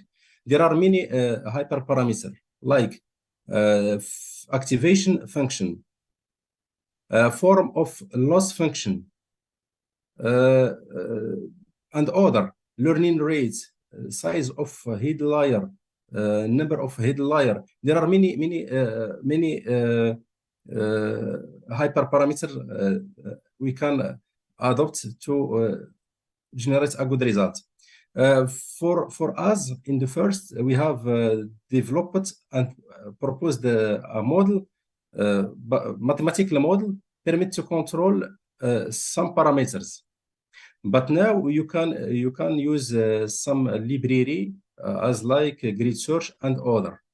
But for us, we have developed a model based on mathematical modeling to control some parameters. The solution of or to solve the problem, we have used the genetic algorithm and ant colony to optimize or to obtain the good parameter of our model. But some study presented in this conference, we have used just grid search to show some parameters and drop connect and drop out to shows some units. Because we have a huge data, we can't turn our mathematical model. We have applied our mathematical model on small data contains some hundred instance.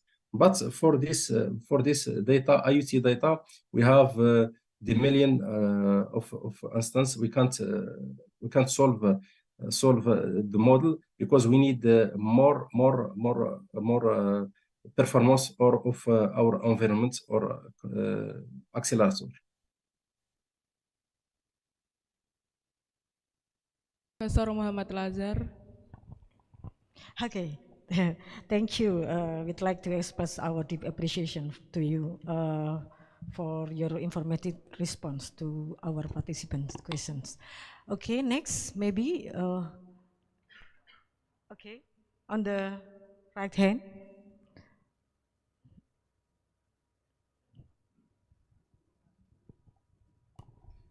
Okay, thank you. Assalamualaikum warahmatullahi wabarakatuh. It is interesting research that you use GAN to tackle the imbalance problem. So I have questions regarding the use of GAN. Do you build another models to classify the malware, or you use the discriminator to classify the malware? Because the classifier and the discriminator have a same function.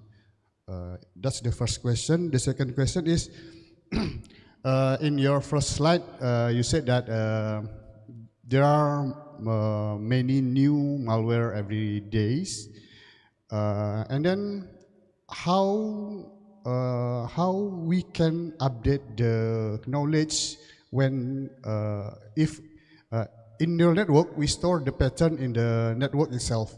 So how do we update the knowledge when new malwares come?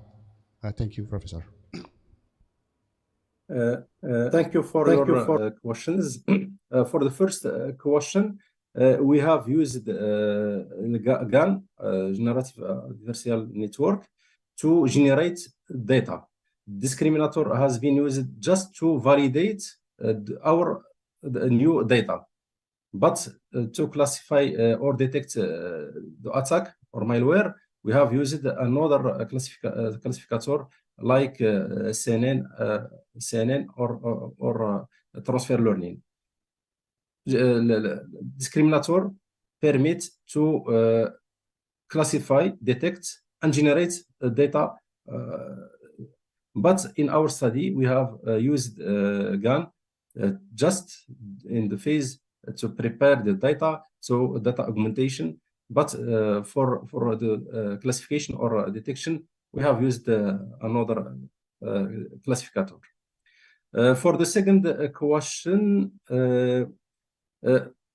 okay, for the training or learning, there are two types: offline and online. For us, we have used our proper data or data. This is offline learning. But if we have a new instance, a new data, we can go to the next or to the second type of learning, online learning. If we have received a new data, is different the first data or data used in the learning phase, we can regenerate or we adopt our model, but not in the devices, because the devices has limited resources. But in the server, we can add this new data, and we can continue in the phase learning to adapt the parameter to new data. Thank you for your questions. Once more in the middle. Okay. In the back.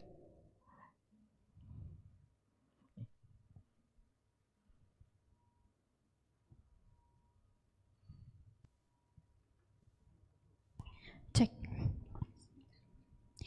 Okay. Assalamualaikum warahmatullahi wabarakatuh. Thank you, Professor Lazar. My name is Ayadi Standul Iza. I am from Electronic Engineering Polytechnic Institute of Surabaya. My question based on case, one of the companies has released car by offering collision mitigation braking system. But something happened, false detection of a shadow, resulting in a rare and accident. The car stopped suddenly at full speed. So proof that the performance of AI, artificial intelligence, ANN for enhancing security IoT accuracy is not yet safe because of false detection. How to build IoT security to overcome false detection? Thank you. Thank you for your interesting question. Faster IE solution or detect attack in real time. All techniques have the advantages and disadvantages. Okay, for example, in order to detect a real attack in real time, some solution need more time, but in general, all entreprise is a challenge for all entreprise or company to develop a good tool or a good tools to detect the malware or attack in real time. Just I say some points.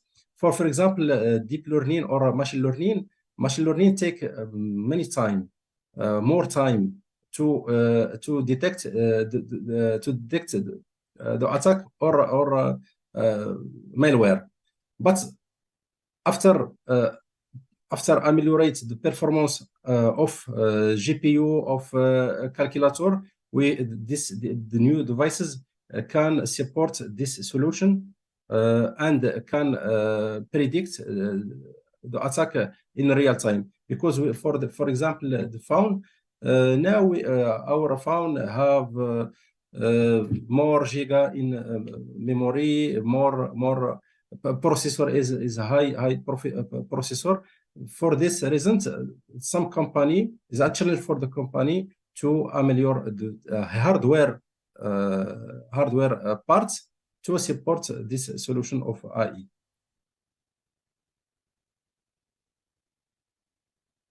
Thank you. Prof. Lazar. So let's review a few key insights we have explored today. As we conclude our discussion today on the performance of artificial neural network for enhanced security in the Internet of Things, let's summarize the key point we've explored. We have delved into how the use of AI, especially in artificial neural network, can enhance security within the Internet of Things ecosystem. And we have discussed the challenge and opportunities in integrating AI while maintaining resource efficiency and a positive user experience. So through thoughtful strategies, maybe collaboration and adherence to security standards, we can develop robust, responsive, and secure system. So thank you for the valuable contribution of the participant in today's discussion, which have enriched our understanding of this important topic. So let's offer a round of applause as a token of our gratitude to Professor Lazar. Thank you. Thank you. Thank you, dear participants, dear organizer this conference. Thank you. So I'll back to the MC to give a certificate to Professor Lazar. Please, Miss Mita. Okay, thank you, Dr. Lucia. Thank you to Professor Muhammad Lazar for this session of this day. And please join to us, Mrs. Aristwi Indrianti, to give the keynote speaker certificate to Professor Lazar from Morocco.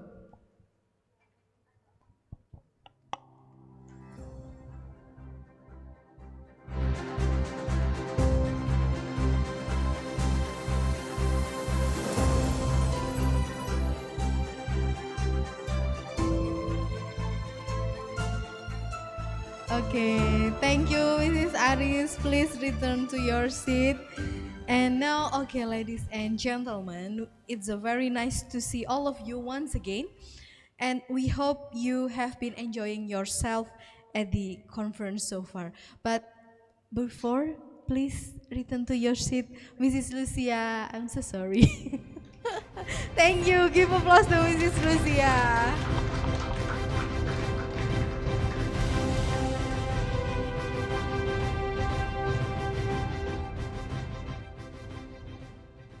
Take a picture, all of the participants. Okay, right after this, after I close the conference, okay? Thank you. Okay, ladies and gentlemen, it's very nice to see all of you once again, and we hope you have a very enjoying yourself at the conference so far. We are very honored to have you all here on this day. We have had productive and inspiring time together. We hope you have found the presentation on this conference are informative and helpful. Thank you, thank you, thank you very much. Till we meet again, perhaps in the Icvee 2 years again, 2 years again. Okay, give applause to us. Okay, and then this is the end of the plenary session. Before we close or we leave this room, please come together to take a picture together. All of the participants and committee, please, committee and all the participants to take a picture together. Committee, participant.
Depan.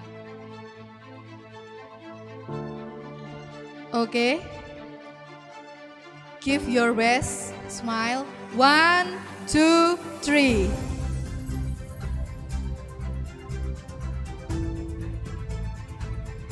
One, two, three. Unesa, satu langkah di depan. freestyle.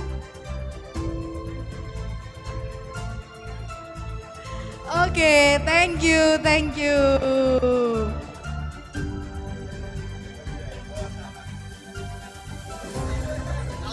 Committee, please, committee, stay here. Committee, stay here because Mrs. Penny wants to take a picture again. Oh, okay. Please stay in the room. Okay. For the participant from virtual Zoom, please stay on the room. We are not in a break session.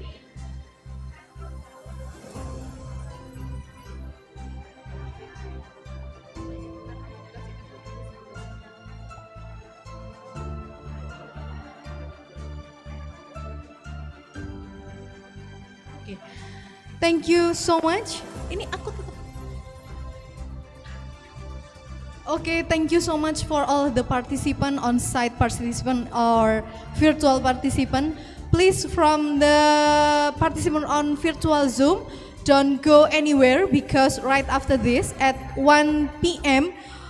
we are come back to our breakout room, so you can check your program book to know where is the room you have to.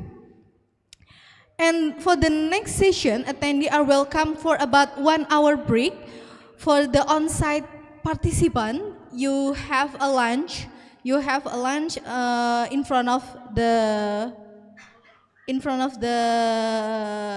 room. And for the virtual participant, you can take a break and come back to join on virtual Zoom at 1 p.m. For a virtual participant, we invite to attend the joint parallel session with the breakout room are being described on your program book. So please, again, I remember to check your program book. If you have any difficulties, just ask our committee. Thank you so much and see you next 2 years. Bye-bye.